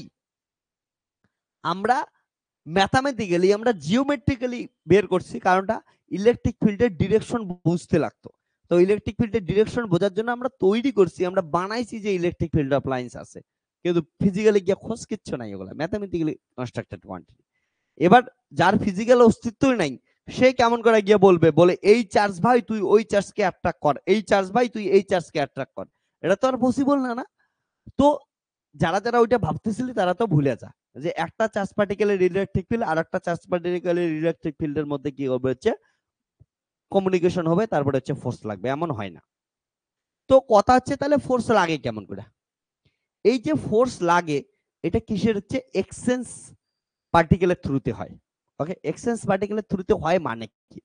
যেমন আমি যদি চার্জের ক্ষেত্রেই বলি, যে এইখানে একটা ধরি না কিউ চার্জ আছে, এইখানে একটা কিউ চার্জ আছে, তাহলে কিউ চার্জের মধ্যে কি হচ্ছে রিপালশন বা অ্যাট্রাকশন ফোর্স হচ্ছে, তাদের মধ্যে ডিসটেন্স কত ধরলাম আর, তাহলে এদের মধ্যে রিপালশন হোক বা অ্যাট্রাকশন ফোর্স হোক, সেটা কত হবে হচ্ছে q one q two, that is q square by কত হচ্ছে 4 পাই এপসিলন 0 আর স্কয়ার। ঠিক আছে, সেটা যে ধরনের এই ফোর্স হোক। এবার এই যে ফোর্স লাগতেছে না, এই ফোর্সটা আবার বলতেছি ইলেকট্রিক ফিল্ড অফ লাইন্স এর জন্য তো না। তোরা কেউ ভাবিস না যে এইখানে একটা চার্জ পার্টিকেল আছে, এর ইলেকট্রিক ফিল্ড অফ লাইন্স আছে। ওকে, এইখানে চার্জ আছে, এর ইলেকট্রিক ফিল্ড অফ লাইন্স এমন নাই, এগুলো হচ্ছে ম্যাথামেটিক্যালি আছে, এগুলো এক্সিস্ট করে না। ওকে, তো কারণটা তোরা মাথায় রাখিস, যে কোনো জিনিসকে যদি এক জায়গায় থেকে এক জায়গায় নিয়ে যাইতে লাগে, ফিজিক্যালি এক্সিস্ট করতে লাগবে। ওকে, তাহলে তুই ভাবে এমন করে এটাকে আমি এখান থেকে এখানে নিতে চাই, তাহলে ফিজিক্যাল থাকতে লাগবে না? ওকে, তাহলে এবার শোন ভালো করে। তো এগুলা কি করে হচ্ছে অ্যাকচুয়ালি এক্সচেঞ্জ নেচারের থ্রুতে, এক্সচেঞ্জ পার্টিকেলের থ্রুতে কি করে একজন আরেকজনকে খবর দেয়। এই যে electromagnetic interaction, that is charge পার্টিকেলের ক্ষেত্রে যে ইন্টারাকশন হয়, এই কুলম্ব ফোর্স যেগুলো দেখতে পাচ্ছিস, ইলেকট্রোম্যাগনেটিক ইন্টারাকশন কিসের থ্রুতে হয়? গামা ফোটনের এক্সচেঞ্জের থ্রুতে। অর্থাৎ কি করে, এ একটা গামা ফোটন রিলিজ করে, এর গামা ফোটনটা কি করতেছে, এ অ্যাবজর্ব করে নেয়। ওকে, তাহলে কি করতেছে, এ যখনই একটা গামা ফোটন রিলিজ করতেছে, এ সঙ্গে সঙ্গে এটা অ্যাবজর্ব করে নিতেছে, আবার এই চার্জ পার্টিকেলটা যখন একটা গামা ফোটন রিলিজ করে এ কি করেছে অ্যাবজর্ব করে নেয়। অর্থাৎ গামা ফোটনের এক্সচেঞ্জের থ্রুতে ওরা কি করে একজন আরেকজনের উপর ফোর্স লাগায়, বুঝলে? তো গামা ফোটন হচ্ছে এখানে এক্সচেঞ্জ পার্টিকেল। এবার তোদের মাথায় আসতে পারে যে স্যার এক্সচেঞ্জ পার্টিকেলের যে এক্সচেঞ্জ নেচারটা এটা কি কেমন করে, একটু ডিটেলসে একটু বলুন। চল একটু বলি। প্রথম কথা মাথায় রাখি সেটা বোঝার জন্য আমাদের যে যেমন নিউটনস ল আছে F equal to M A, ঠিক আছে না, বা F equal to dp by dt Newton's law. এই যে নিউটনস ল আছে বা F equal to G M one M two by R square, এগুলা কিন্তু ফান্ডামেন্টাল ল। হ্যাঁ, মাথায় রাখিস ফান্ডামেন্টাল ল মানে কি, এগুলা লকে আমরা কি করতে পারি না, প্রুফ করতে পারি না। কারণটা নিউটন যখন F equal to G M one M two by R square formula দিছিল, এটা তো নিজে কি করছে, অবজার্ভ করছে, আমাদের মহাকাশকে অবজার্ভ করছে, অবজারভেশন থেকে ফর্মুলা গুলো দিছে। তো যে জিনিসের সৃষ্টি অবজারভেশন থেকে হচ্ছে তাকে অন্য কিছু থেকে কেমন করে ড্রাইভ করবে, ও তো ওই নিজে থেকে সৃষ্টি হয়েছে না, তো ওইগুলোকে তো ড্রাইভ করা যায় না। ওদেরকে কি বলি আমরা, ফান্ডামেন্টাল ল বলি। যেমন F equal to M A বা F equal to dp by dt. Okay, তো এগুলো হচ্ছে ফান্ডামেন্টাল ল, ওগুলাকে আমরা কি করতে পারি না, ড্রাইভ করতে পারি না কোনো কিছু, বাট ওগুলাকে ইউজ করে আমরা অনেক কিছু করতে পারি, ঠিক আছে? এবার সেই কনসেপ্ট যে ফান্ডামেন্টাল ল আমরা নিতেছি ওগুলাকে তো ইউজ করতে পারি, ওগুলোর কনসেপ্ট তো আমরা কাজে লাগাইতে পারি। এগুলোর উপর কনসেপ্টের কাজে লাগাই এই জিনিসটাকে একটু ডিটেলসে তোদের বোঝার চেষ্টা আছে যে এক্সচেঞ্জ পার্টিকেলের থ্রুতে কেমন করে কি হয়।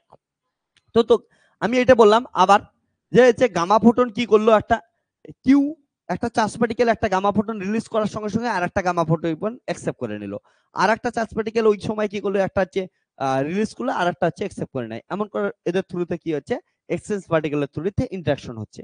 এবার যদি দেখিস এই ইন্টারঅ্যাকশনের জন্য সময় কতটুকু লাগতে পারে আমরা একটু বোঝার চেষ্টা করি।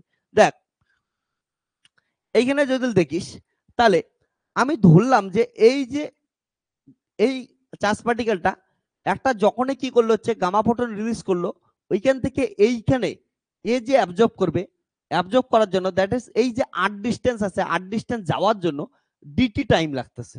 আমরা জানি ভেলোসিটি ইকুয়াল টু কত হয়, velocity equal to distance, distance by কত হচ্ছে টাইম হয়। তো এইটুক জানিস। এবার আমাদের যেহেতু গামা ফোটন নিছি, গামা ফোটনের ভেলোসিটি কত হয়, লাইটের ভেলোসিটি, ঠিক আছে, velocity of light in free space, gamma photon, photon নিজেই লাইট। তাহলে এটা কি হচ্ছে, যদি দেখি এই যে ডিস্টেন্সটা কভার করতেছে, ঠিক আছে, তাহলে ডিস্টেন্সটা কি হবে, তাহলে ডিস্টেন্স ইকুয়াল টু কত হবে, ভেলোসিটি ইনটু টাইম, তাই তো? তাহলে ডিস্টেন্স আর ইকুয়াল টু কত হচ্ছে, ভেলোসিটি, সি ভেলোসিটি নিয়ে যাচ্ছে, টাইম কত ধরলাম যে ক্ষুদ্র একটা সময় লাগলো, ডেল্টা টি সময় লাগলো, অল্প একটু সময় লাগলো। ওকে, এতে গেল। তাহলে নাও উই হ্যাভ ফোর্স, কি জিনিস, ফোর্স হচ্ছে rate of change of momentum with respect to time, তাই তো? Rate of change of momentum with respect to time. Okay, মানে change of momentum with respect to time, যেটাকে এক কথায় আমরা rate of change of momentum বলি, ঠিক আছে? তাহলে আর মোমেন্টাম অফ ফোটন, একটা ফোটনের মোমেন্টাম তোরা পড়াশোনা করছিস কত হয় বলতো, তোরা এটা পড়ছিস না আইনস্টাইনের তত্ত্ব থেকে, ই স্কোয়ার ইকুয়াল টু কি হচ্ছে, P square C square plus M zero square C to the power 4। এবার জানি ফোটনের রেস্ট মাস থাকে না, তাহলে M zero equal to zero, এইটা আমরা জিরো হচ্ছে, তাহলে ই ইকুয়াল টু এখানে কত হচ্ছে, পিসি। তাহলে ফোটনের মোমেন্টাম কত হবে, p equal to E by কত হবে, সি। এটা হচ্ছে ফোটনের মোমেন্টাম। তাহলে মোমেন্টাম অফ ফোটন কত হবে, p equal to E by c হবে। ওকে, তাহলে এটা হচ্ছে মোমেন্টাম অফ ফোটন হলো। এবার শোন ভালো করে, তাহলে চেঞ্জ ইন মোমেন্টাম লাগবে, তাহলে চেঞ্জ ইন মোমেন্টাম কত হবে, তাহলে চেঞ্জ ইন মোমেন্টাম, একটু বস, চেঞ্জ ইন মোমেন্টাম কত হচ্ছে, ডেল্টা পি। দেখ একটা গামা ফোটন কি হচ্ছে, এইটা রিলিজ করলে এ অ্যাকসেপ্ট করতেছে, এ হচ্ছে অ্যাবজর্ব করতেছে, তার জন্য এইদিকে যাইতে লাগতেছে। ওই সময় এ রিলিজ করলে এ অ্যাবজর্ব করবে, এর আবার এইদিকে আসতে লাগতেছে, তাহলে আর যাচ্ছে আর আসতেছে, তার মানে দুই বের হচ্ছে না, অপোজিট ডিরেকশনে আছে। তাহলে কত হবে, ই যাচ্ছে মাইনাস মাইনাস ই হয়ে ফিরে আসতেছে, তাহলে এটা কি লিখতে পারি আমরা, দুইটার জন্য কত লিখতেছি, 2e/c লিখতে পারি। ঠিক আছে, তাহলে চেঞ্জ ইন কত আসলো হচ্ছে মোমেন্টাম আসলো। সো এটাই যদি এক নাম্বার এক্সপ্রেশন লিখি, পুট ইন ইকুয়েশন 1, তাহলে কি পাচ্ছি, F equal two 2e/c by হচ্ছে টি, আর ডেল্টা টি এর মান এখান থেকে আমরা বলতে পারছি ডেল্টা টি ইকুয়াল টু কত হবে, r/c। ওকে, তো এটা যদি দেখি, এটা থেকে একটু মোটামুটি সিসি কি এলো, কাটলো, তাহলে এখান থেকে F ইকুয়াল টু কত আসলো, 2e/r। আর এই যে তোদের এক্সচেঞ্জ পার্টিকেলের গল্পটা বলতেছি না, পুরো এটা কোয়ান্টাম মেকানিক্যাল অ্যাপ্রোচে পড়াশোনা করতে লাগবে। এটা ক্লাসিক্যাল ওয়ার্ল্ডের ধারণা দিয়ে এটাকে কিন্তু এক্সপ্লেন করতে পারবি না। ওকে, তো পুরো এটা কোয়ান্টাম পিকচার দ্বারা পড়তে লাগবে। যারা যারা কোয়ান্টাম মেকানিক্স পড়ছিস তাদের বুঝতে সুবিধা হবে, যারা পড়িস নাই তারা পরবর্তীতে পড়বি, তখন ভালো করে বুঝবি। ওকে, তো এটা কোয়ান্টাম পিকচার। তো এই ঘটনাটার আনসার্টেনিটি প্রিন্সিপাল কি বলে, ওকে, টাইম আর এনার্জি রেসপেক্টে আনসার্টেনিটি প্রিন্সিপাল বলে। তাহলে from uncertainty principal, uncertainty principal বলতেছে যে কি হচ্ছে, ডেল্টা ই, তোরা আনসার্টেনিটি প্রিন্সিপাল পড়ছিস, delta x delta P x equal to always কি হচ্ছে a স্কয়ার বাই 2 হয়। তাহলে এটা হচ্ছে পজিশন মোমেন্টাম, এটা হচ্ছে টাইম আর হচ্ছে এনার্জি রেসপেক্টে বলতেছি, এগুলো বেশিরভাগ স্টুডেন্ট পড়ছিস তোরা। ডেল্টা টি ইকুয়াল টু কত হয়েছে, a স্কয়ার বাই 2, যদিও গ্রেটার দেন ইকুয়াল টু হয় আমরা ইকুয়াল টু দিয়ে নিলাম, নিয়ারলি ইকুয়াল টু। ওকে, তাহলে ডেল্টা ই কে যদি আমরা ই ধরি, ঠিক আছে, এখানে যেমন চেঞ্জ ইন এনার্জি ই ধরছি, তাহলে ই ইনটু কত আসবে, ডেল্টা টি ইকুয়াল টু কত আসবে, a স্কয়ার বাই কত আসবে, 2 আসবে। তাহলে এখান থেকে বলতে পারি ই ইকুয়াল টু কত আসলো, a square by 2 into delta T আসলো। এটা put in equation 2, put in equation 2। দুই নম্বরে যদি পুট করি কি পাচ্ছি, f equal to 2 into E, E এর মান কত হচ্ছে a square by 2 into delta T. ঠিক আছে, 2 ইনটু ডেল্টা টি বাই কত হচ্ছে আর, এটাই বসাই দিলাম। তাহলে 2 2 কাটলো, a স্কয়ার ইনটু ডেল্টা টি মানে ওইটা আছে r বাই c ইনটু কত আসলো r, তাহলে a স্কয়ার c বাই কত আসলো r স্কয়ার, এটা গেল হচ্ছে force. a square c by কত আসলো r স্কয়ার। তো এই যে ফোর্সটা আসলো, এটা কিন্তু এক্সাক্ট নেচার রিপ্রেজেন্ট করতেছে না। ওকে, এটা এক্সাক্ট নেচারকে রিপ্রেজেন্ট করতেছে না। এক্সাক্ট নেচারকে রিপ্রেজেন্ট করার জন্য এখানে কি চার্জ পার্টিকেল নিয়ে কথা বলতেছি, তাহলে ইলেকট্রোম্যাগনেটিক ইন্টারঅ্যাকশন নিয়ে কথা বলতেছি।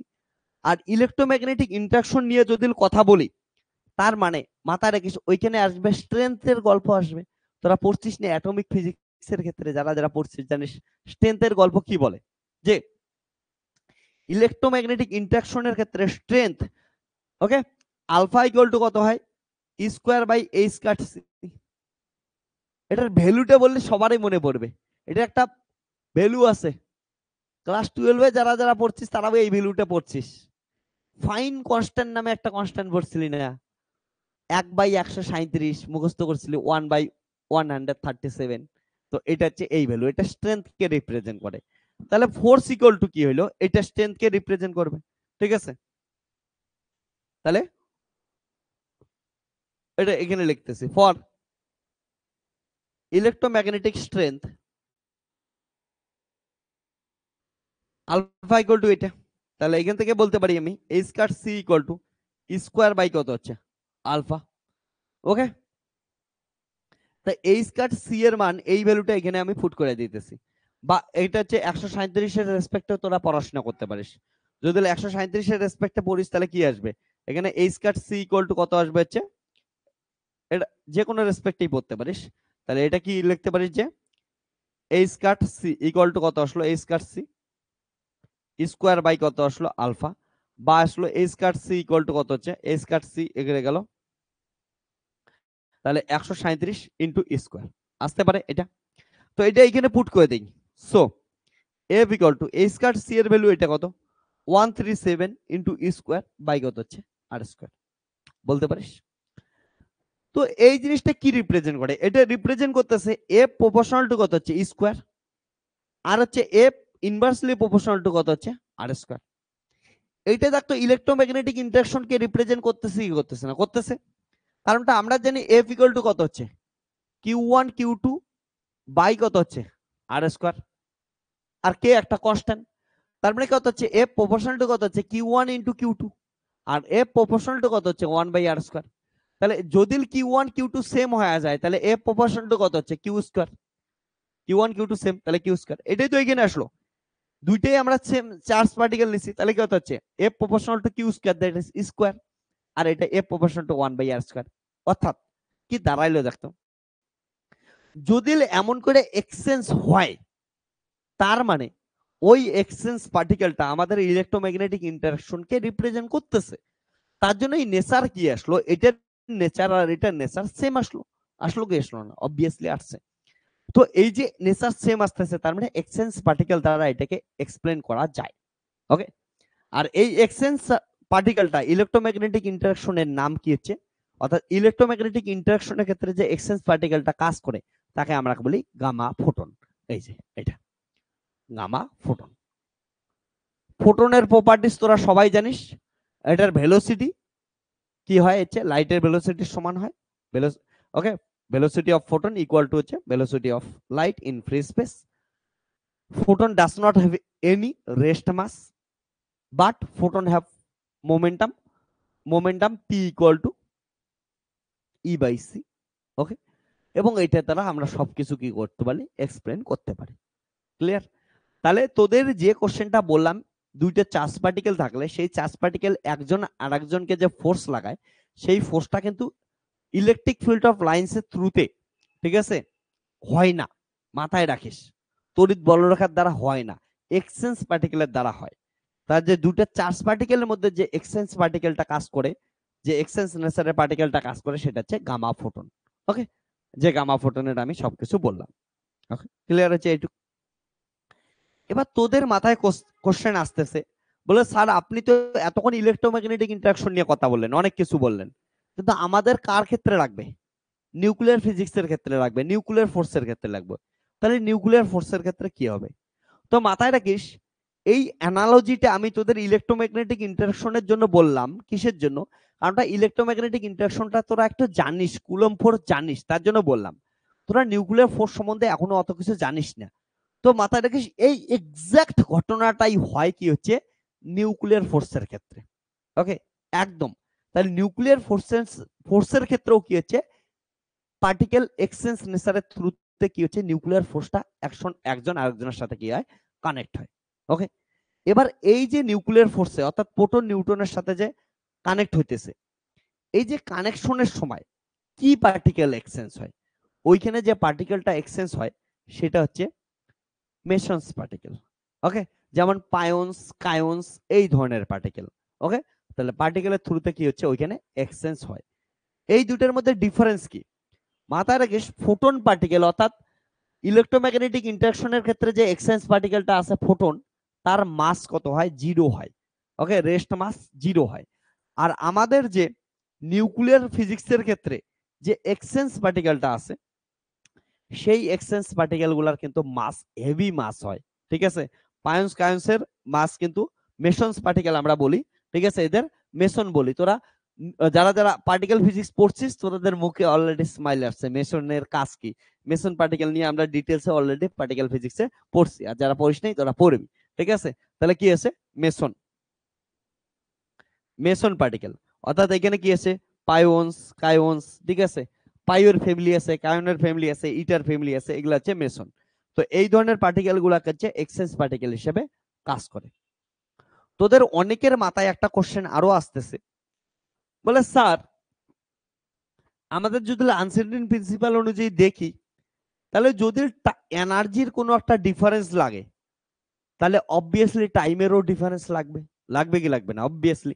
আনসার্টেনিটি প্রিন্সিপাল তো তাই বলে যে পজিশন আনসার্টেনিটি আসলে মোমেন্টাম আনসার্টেনিটি আসবে। ঠিক তেমন এইখানে যদি দেখি টাইম, যদি এনার্জির আনসার্টেনিটি আসে তাহলে হচ্ছে টাইমের আনসার্টেনিটি আসবে।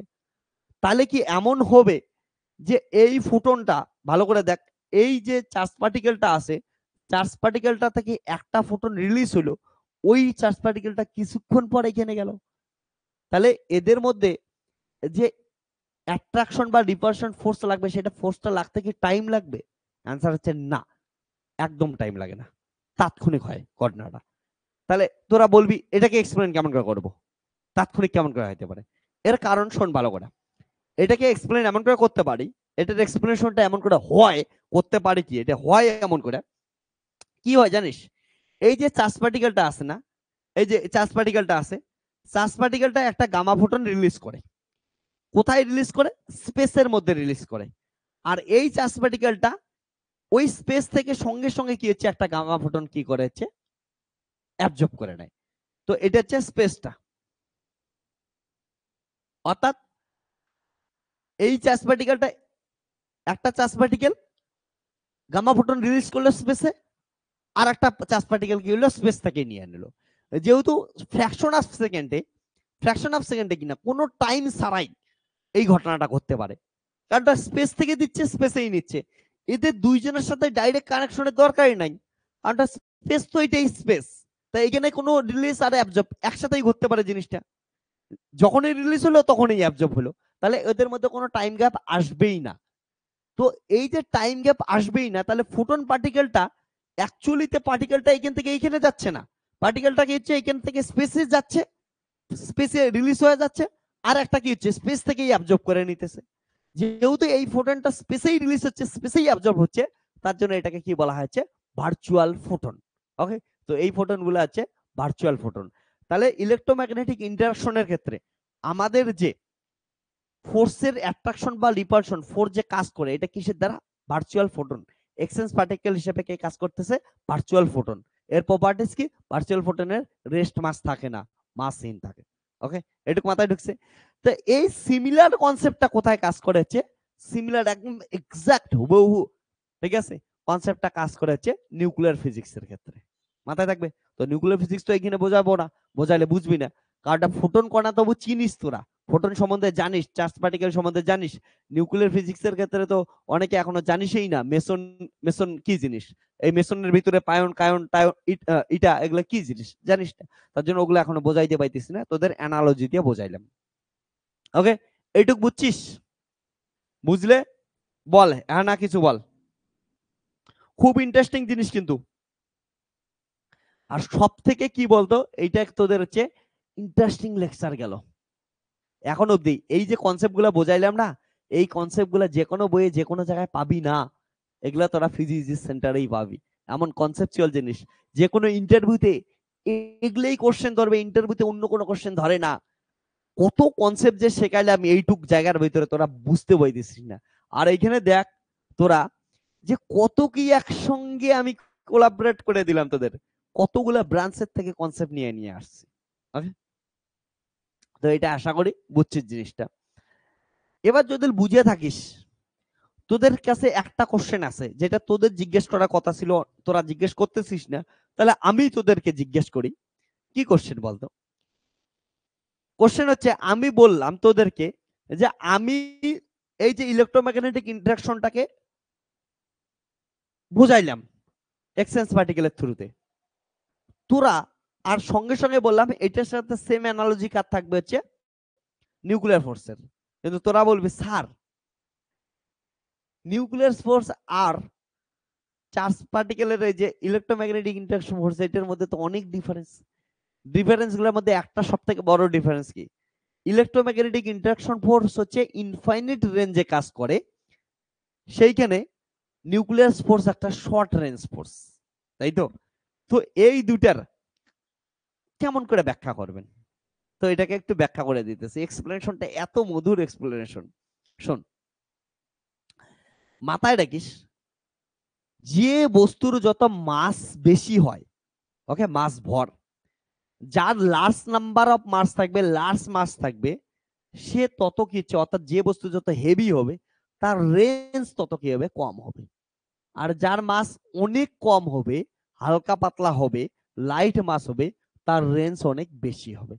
তোরা সিম্পল জিনিস বুঝতে পারিস, যে আমি বলতেছি তুই ধরে আসিস, তোর সেম শক্তি আছে, এবার তোকে আমি একটা আছে ক্রিকেট বল দিছি, ক্রিকেট বল নিয়ে বলছিস হচ্ছে ঢিল মার, তাহলে ঢিল মারবি দেখবি অনেক দূরে গিয়ে পড়বে, তোর ওটার রেঞ্জ অনেক বেশি। এবার ক্রিকেট বলের জায়গায় তোকে সেম সাইজের একটা লোহার বল দিছি, যেটার মাস বেশি আছে। মাস ধরলাম ওই লোহার বলটার মাস কত দিছি আমি, 7 কেজি দিছি। তাহলে 7 কেজি লোহার বলটা যখন কি করবি, ঢিল মারবি, তখন দেখবি আর অত দূর যাবে না যত দূরে ক্রিকেট বলটা গিয়ে পড়ছে। অর্থাৎ মাস যার যত বেশি হয়, রেঞ্জ তার তত কম হয়। এটা ইম্পর্টেন্ট কথা, মাথায় রাখিস। ওকে, তাহলে range range inversely proportional to কি হচ্ছে, মাস। তাহলে মাস বেশি হবে হলে রেঞ্জ কি হবে, কম হবে। রেঞ্জ কম হলে মাস বেশি হবে। ঠিক আছে না? আর আচ্ছা, মাস বেশি হলে রেঞ্জ কমবে। বা একটা কথাই মানে বারবার বললাম, বুঝতিস কথাটা। এবার তোরা যদি দেখিস যে ইলেকট্রোম্যাগনেটিক ইন্টারঅ্যাকশনের ক্ষেত্রে কে কাজ করতেছে, ইলেকট্রোম্যাগনেটিক ইন্টারঅ্যাকশনের ক্ষেত্রে গামা ফোটন কাজ করতেছে। আর গামা ফোটনের মাস কত হচ্ছে, 0। তাহলে মাস যদি 0 হয়, তাহলে সামথিং বাই 0 মানে ইনফাইনাইট। তাহলে ইলেকট্রোম্যাগনেটিক ইন্টারঅ্যাকশন ফোর্সের ইন্টারঅ্যাকশনের রেঞ্জ কত হবে, ইনফাইনাইট। আর নিউক্লিয়ার ফিজিক্সের ক্ষেত্রে যে এক্সচেঞ্জ পার্টিকেল গুলো আছে, সেগুলা কি হচ্ছে, পাইওনস, কায়োনস, ইটা। এদের কি হয়, হেভি মাস পার্টিকেল হয়। ঠিক আছে, এদের হেভি মাস পার্টিকেল হয়, মেগা ইলেকট্রন ভোল্টে এদের এনার্জি হয়, ইকুয়াল টু এমসি স্কয়ার, ওই ফর্মে বলতেছিস। তাহলে কি হচ্ছে, হেভি মাস হয়। তাহলে মাস অনেক বেশি। মাস যদি অনেক বেশি হয়, তার মানে কি হবে, মাস অনেক বেশি। ঠিক আছে, তাহলে মাস অনেক বেশি হওয়ার জন্য রেঞ্জ কি হবে, অনেক কম হবে। তার জন্য নিউক্লিয়ার ফোর্স একটা শর্ট রেঞ্জ ফোর্স হয়। ওকে, মাথায় থাকবে, এগুলা হচ্ছে শর্ট রেঞ্জ ফোর্স হবে। ক্লিয়ার? বুঝছিস? এতটুকু বুঝতে পারছিস? তোদের যদি বলি কতটা হেভি এই ধরনের পার্টিকেল গুলার, না আমি একটা রাফ এক্সপ্লেনেশন দিতেছি। প্রায় হচ্ছে 140 মেগা ইলেকট্রন ভোল্ট তে এনার্জি থাকে। আর ইকুয়াল টু তোরা এমসি স্কোয়ার জানিস। তাহলে যার এনার্জি প্রচুর বেশি, তার মানে তারও মাস কি হচ্ছে, অনেক বেশি, অনেক বেশি মাস। তাহলে অনেক বেশি মাস মানে অনেক রেঞ্জ কি হচ্ছে, কম। ওকে, কারণ এটা ইনভার্সলি রিলেশনশিপে আছে। তো এটা খুব ইন্টারেস্টিং জিনিস ছিল। আর মাথায় রাখিস, এই যে নিউক্লিয়ার ফিজিক্সের ক্ষেত্রে যে এক্সচেঞ্জ পার্টিকেল গুলা বললাম, মেসন্স আর কি, তার আন্ডারে পায়ন, কায়ন, ইটা, এগুলা যেগুলা আছে, এগুলা হচ্ছে গ্লুয়নে কোয়ার্ক কোয়ার্ক যখন ইন্টারাকশন হয় তখন দেখায়। ঠিক আছে, তাহলে গ্লুয়নে একটা কোয়ার্ক কোয়ার্ক ইন্টারাকশন দেখায়, দ্যাট ইজ বহুত স্ট্রং, বহুত স্ট্রং। আর ইলেকট্রোম্যাগনেটিক ইন্টারাকশনের ক্ষেত্রে কুলাম্বস ল যেখানে দেখলি, ওগুলো কিন্তু অনেক উইক ইন্টারাকশন। হ্যাঁ, আর এটা গ্লুয়নের ক্ষেত্রে আমরা পরবর্তীতে বলবো কোয়ার্ক কোয়ার্ক, সেই স্ট্রং ইন্টারাকশন, তার জন্যই তো স্ট্রং ফোর্স আসে। তো এগুলা ছিল ডিফারেন্স। এতটুকু বুঝছিস? অনেক কিছু একবারে বলছি, কিন্তু সহজ সরল ভাবে আমি বলছি, আশা করি বুঝছিস, এনজয় করছিস। এটা আরেকবার ভিডিওটা দেখবি তোরা, হুম, তারপরে দেখবি যে আরো ক্লিয়ার হয়ে যাবে। একটু স্পিড বাড়া দিয়ে 2x বা 2.5x স্পিড দিয়ে তোরা দেখবি, তাহলে দেখবি মজা পাওয়া যাবে। আর তোদের যাতে একবার ভিডিও দেখার পর আরেকবার দেখতে পারিস, ওই জন্য আমি তোদের অ্যাপে 2.5x দিয়ে রাখছি, যেন স্পিডে দেখতে পারিস। ওকে, তাহলে হচ্ছে ক্লিয়ার হয়ে যাবে। প্রথমবার নর্মাল লাইভ দেখলি, পরে আরেকবার দেখবি। ইন্টারভিউতে এগুলোর থেকে প্রচুর প্রচুর কোশ্চেন তোদের জিজ্ঞাসা করতেই থাকে। ওকে, তোদের আমি একটা জিনিস বলি, আমি রিসেন্টলি একটা সিনেমা দেখতে গেছিলাম। হ্যাঁ, তো সিনেমাটা একদিন দেখতে গেছি, দেখে আসছি আমি, সেই মজা লাগছে, আরো একদিন দেখতে গেছি। জানি দ্বিতীয় দিন যখন সিনেমাটা দেখতে গেছি, আমার প্রথম দিনের থেকে দ্বিতীয় দিন আরো এক্সট্রা অনেক কিছু দেখছি। ওকে, আমি অদ্ভুত হয়ে গেছি, আমার কিছু কিছু সিন মনে হইতেছিল এগুলো নতুন সিন। কারণটা প্রথম দিন আমি দেখছি ঠিক, এনজয় করছি ঠিক সিনেমা হলে, তারপরেও কিছু কিছু মোমেন্ট আমি ভুলে গেছি। কিন্তু দ্বিতীয় দিন যখন দেখলাম, ও আমি কই, আরে এটাও ছিল, ওইটা এমন এমন, আরো বেশি বুঝতেছিলাম, আরো বেশি ইন্টারেস্টিং লাগতেছিল। এই জিনিসটাই তোরা পড়ার ক্ষেত্রে, তোরা যদি রিভিশন করিস না, যত রিভিশন করবি, আর একবার দেখবি, আজকে তো বুঝলি সবকিছু, আর একবার দেখবি, তখন দেখবি আরো ইন্টারেস্টিং লাগবে। ও বলবি, ও এটা এখান থেকে, এটা এখান থেকে, তখন তোর মাথার ব্রেন সেল গুলো একটা আরেকটার সাথে কানেকশন তৈরি করবে। ওকে, তো এটা আমাদের কি ছিল হচ্ছে, তোদের বলবো রিভিশন কর। তো এই জিনিসটা নোটসটা লেখা দিতে লাগবে। আমি এগুলো সবকিছু বললাম, বোঝাইলাম, তোদের এক্সপ্লেনেশন দিলাম, এটা নোটসটা এখন দিচ্ছি তোদের। ওকে, তাহলে তোদের প্রপার্টিস নাম্বার 12। হ্যাঁ, এই যে প্রপার্টিস নাম্বার 12 হাজির হয়ে গেছে।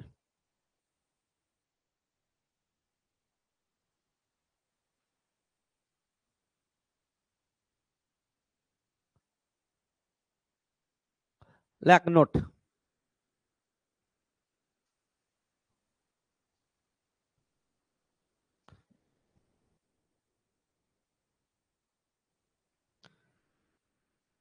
অতীশ কি বললি, সব লেকচার গুলো দুইবার দেখি, ভেরি গুড। দেখ সেই ইন্টারেস্ট পাওয়া যাবে, আরো শিখা যাবে, কনসেপ্ট ক্লিয়ার হবে, প্রচুর কনসেপ্ট ভালোভাবে ক্লিয়ার হয়ে যাবে। হ্যাঁ, তো দেখতে থাক। এবার চল, তোরা এসকিউবি এর যারা যারা আসিস সেইখানে, তোরা কিন্তু ফুরিয়ার সিরিজ ভালো করে দেখিস, ওগুলা থেকে প্রচুর কোশ্চেন আসবে তোদের ফিফথ সেমিস্টারে। হুম, তো যাই হোক, নিউক্লিয়ার ফিজিক্স এর এখন লিখতেছিস, নোটটা লিখে নে।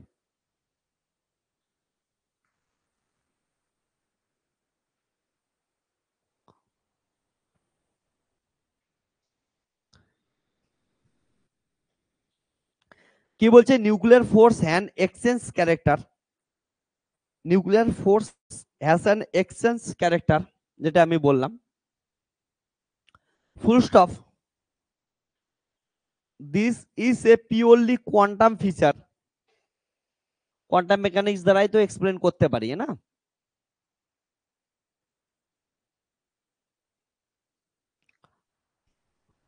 This is a purely quantum feature and may be understood and may be understood by knowing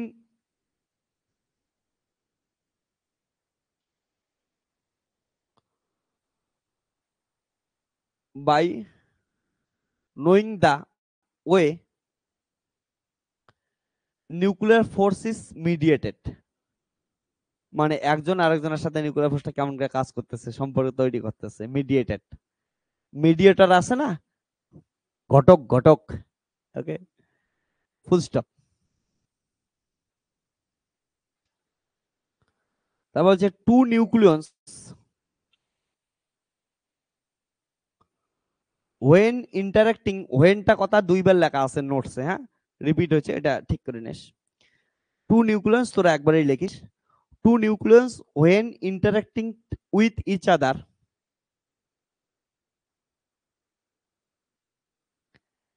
can exchange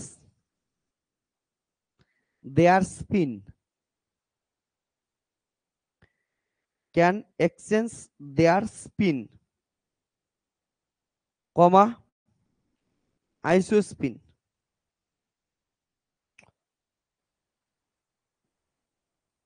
comma or a combination of both,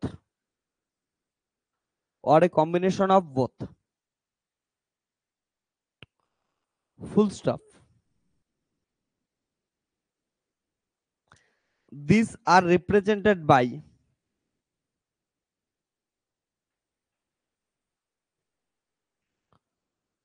Bartlett, BARTLE যেটাকে ক্যাপিটাল বি দ্বারা রিপ্রেজেন্ট করি, comma Heisenberg,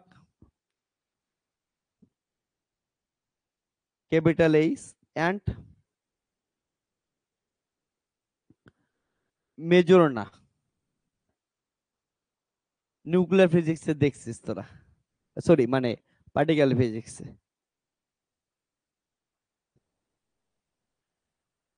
মেজরনা, capital M. Okay, terms which contribute to the force, which contribute to the force according to the sign given below, according to the sign given below. এবার তোদের চারটা দেখায় দেই, তাহলে চারটা draw করতে সুবিধা হবে। হ্যাঁ, তাহলে চার্ট, একটা চার্ট দেখায় দিই।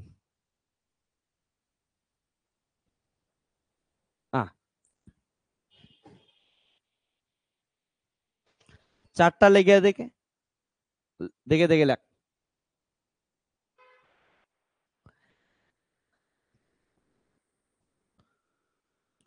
তোদের আবার বলতেছি, তোরা কিন্তু এখন এই জিনিসগুলা বুঝবি না নোটসে যেগুলা আছে।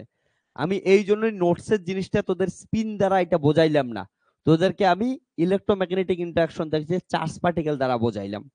ঠিক আছে, কারণ স্পিন টিস্পিন সম্বন্ধে তোদের কোয়ান্টাম মেকানিক্স স্ট্যাটিস্টিক্যাল মেকানিক্স সম্বন্ধে এতটাও এখনো কি নাই, কোর ধারণা তৈরি হয় নাই। এর জন্য আমি তোদের অ্যানালজির রেসপেক্টে পড়াইতেছি, বুঝছিস ঘটনাটা, যে আমি তোদের এইটুক বোঝাইতে চাইতেছি তোদের ইলেকট্রোম্যাগনেটিক ইন্টারঅ্যাকশনে এমন ঘটনা ঘটলে নিউক্লিয়ার ফিজিক্সে এমন ঘটনা করতে পারে। তার নোটসে আমি তো নিউক্লিয়ারের জিনিসটা লেখাচ্ছি, ওই জন্য অমন করে লেখাইতেছি। ক্লিয়ার? তো নোটসের ক্ষেত্রে এক্সট্রা আলাদা জিনিস আসবে, আর অ্যানালজিটা তোদের বোঝাইলাম আমি। ঠিক আছে, ওকে, তা চারটা লেখে নে।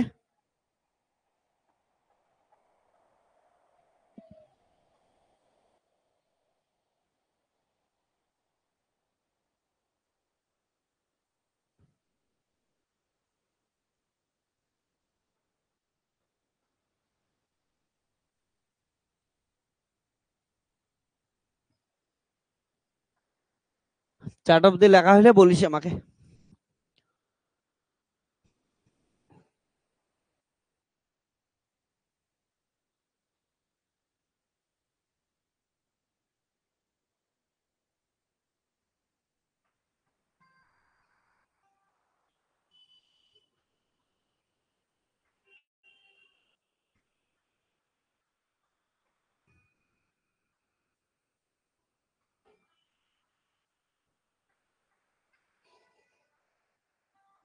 ওকে, তাহলে এবার দেখ, পরে আসি। তাহলে এটাকে এবার দিতেছি আমি তোদের, একটু জুম করে দেই।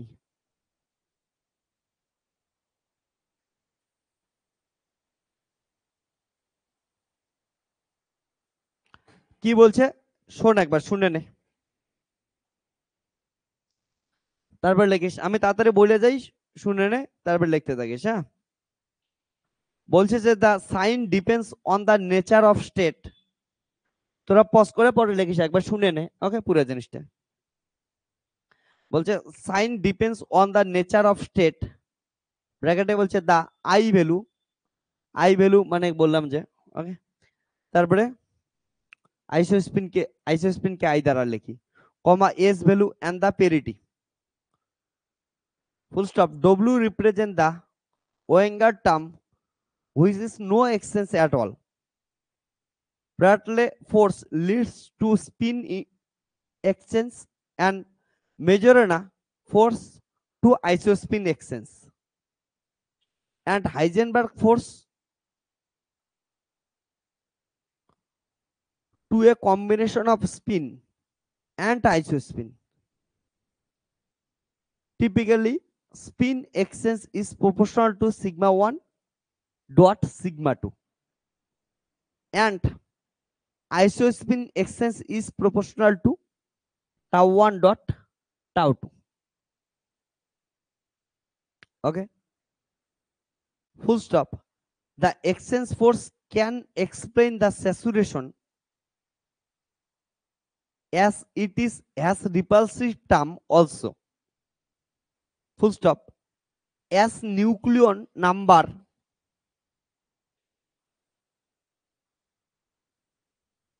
okay, as nucleon number increase, the repulsive force balances the attractive force, which prevent a collapse of nucleus. Collapse of nucleus হলে কি হবে আগেই বোঝাইছিলাম তোদেরকে, যদি কোলাপস হয়ে যায় তাহলে আমরা সবাই দেখতে সেম হয়ে যাইতাম, আমাদের মধ্যে কোনো ডিফারেন্সিয়েট থাকতোই না, সবকিছু মিলে একটা বড় নিউক্লিয়াস তৈরি হয়ে যাইতো। ওকে, এত কিছু আলাদা আলাদা জিনিস তৈরি হইতো না। তো এইটা জিনিস পজ করে তোলা একবার লিখে নিস, আমি সবকিছু দেখাইছি, তো পজ করে লিখে নিস, ঠিক আছে? ডান, বুঝছিস? তো এবার শোন, তো তোদের আমি নিউক্লিয়ার ফোর্সের, নিউক্লিয়ার ফিজিক্সের দুইটা লেকচার দ্বারা ইন্ট্রোডাকশন দিলাম। ইন্ট্রোডাকশন লেকচারটা অনেকের খুব ভালো লাগবে, অনেকের মিডিয়াম ধরনের ভালো লাগবে। ওকে, বাট আমি যতটা সিম্পলিস্টিক ওয়েতে বোঝানোর বোঝাইছি, তোরা জানিস পিজিইজিতে আমার কর্তব্য বা আমি যেমন করে পড়াই সেটা একদম বেসিক থেকে একদম অ্যাডভান্স লেভেল অবধি নিয়ে যাই। এই বেসিক থেকে অ্যাডভান্স লেভেলের যে পুরা জার্নিটা, তার যে জিসটা আমি সবসময় ইন্ট্রোডাকশনে বোঝানোর চেষ্টা করি। তো ইন্ট্রোডাকশনে এই জিসটা বোঝাই দিলাম। এবার আমরা নিউক্লিয়ার ফিজিক্স একদম বেসিক লেভেল থেকে একদম অ্যাডভান্স লেভেল অবধি আমরা নিয়ে যাব, ঠিক আছে। এর জন্য আমাদের এর পরের দিন থেকে যেটা আমাদের টার্গেট ছিল, কি টার্গেট ছিল বলে নিউক্লিয়াস সম্বন্ধে জানা, নিউক্লিয়াসের প্রপার্টি সম্বন্ধে জানা। আমি যেমন বলছিলাম যে একটা ছাগলকে ব্লাইন্ড লোকগুলা কেমন করে খুঁজবে, বিভিন্ন কিছু বলবে, সেটা আমি ধারণা দিলাম। এবার ওই ধারণাগুলা থেকে বা বিভিন্ন এক্সপেরিমেন্ট থেকে নিউক্লিয়াস সম্বন্ধে কি জানছি, এর সাইজ কেমন ছিল, এর দেখতে কেমন ছিল, কি কি আছে, আমরা সবকিছু কি করব কালকে থেকে বোঝার চেষ্টা করব। স্ক্যাটারিং মেথড কেমন ছিল, যেমন রাদারফোর্ড গোল পয়েন্ট এক্সপেরিমেন্টটা কি ছিল, এগুলা সবকিছুর কি করব আমরা আছে ডিসকাশন করব নেক্সট লেকচার থেকে। তো নেক্সট লেকচার থেকে আসল পড়া শুরু হচ্ছে, যেখানে নিউক্লিয়ার ফিজিক্স আমরা একদম ম্যাথামেটিক্স সহকারে থেকে শুরু করে কনসেপচুয়াল থেকে বেসিক থেকে অ্যাডভান্স লেভেল অবধি পড়তে থাকো, খুবই ইন্টারেস্টিং পাবে। আর এইখানে আমি এই দুটো ইন্ট্রোডাকশন লেকচারে সবকিছু তোদের আমি ইনক্লুড করাইছি বলে কি কি পড়বো, এবং তোদের এইটুকু বুঝতে লাগবে যে নিউক্লিয়ার ফিজিক্স অ্যাকচুয়ালি সব সাবজেক্টের সব ব্রাঞ্চের বাবা। ওকে, কারণটা সব ব্রাঞ্চ গুলো কাজে লাগতেছে, ইলেকট্রোম্যাগনেটিক ইন্ডাকশন থেকে শুরু করে mathematical physics, vector, classical mechanics, সবকিছু। তো সবকিছুর কনসেপ্ট আনবো, সবকিছু থেকে ফিজিক্সের ল্যাঙ্গুয়েজ শিখে আইনা এইখানে আমরা এটা পড়তে বসবো, সবকিছুর অ্যাপ্লিকেশন সেখানে আছে। তো স্মাইল দেশ এরপরের দিন আর তো এই স্মাইলটা আরো বড় স্মাইল হবে, এত সুন্দর লেকচার হবে, ঠিক আছে। তো ইন্ট্রোডাকশন লেকচার এতটুকুই থাকলো, আমরা কি করব নেক্সট দিন থেকে খুব ভালোভাবে বাকি লেকচার গুলা স্টার্ট করব। তো নিউক্লিয়াসের সাইজ আমরা জানার চেষ্টা করব, ওগুলার জন্য কি কি আমরা এক্সপেরিমেন্ট করছি, এক্সপেরিমেন্টাল রেজাল্ট কেমন পাচ্ছি, এগুলোর ফাংশন টাংশন কেমন হয়, সবকিছু আমরা নেক্সট দিন থেকে বুঝবো। ওকে, তো এটা ছিল।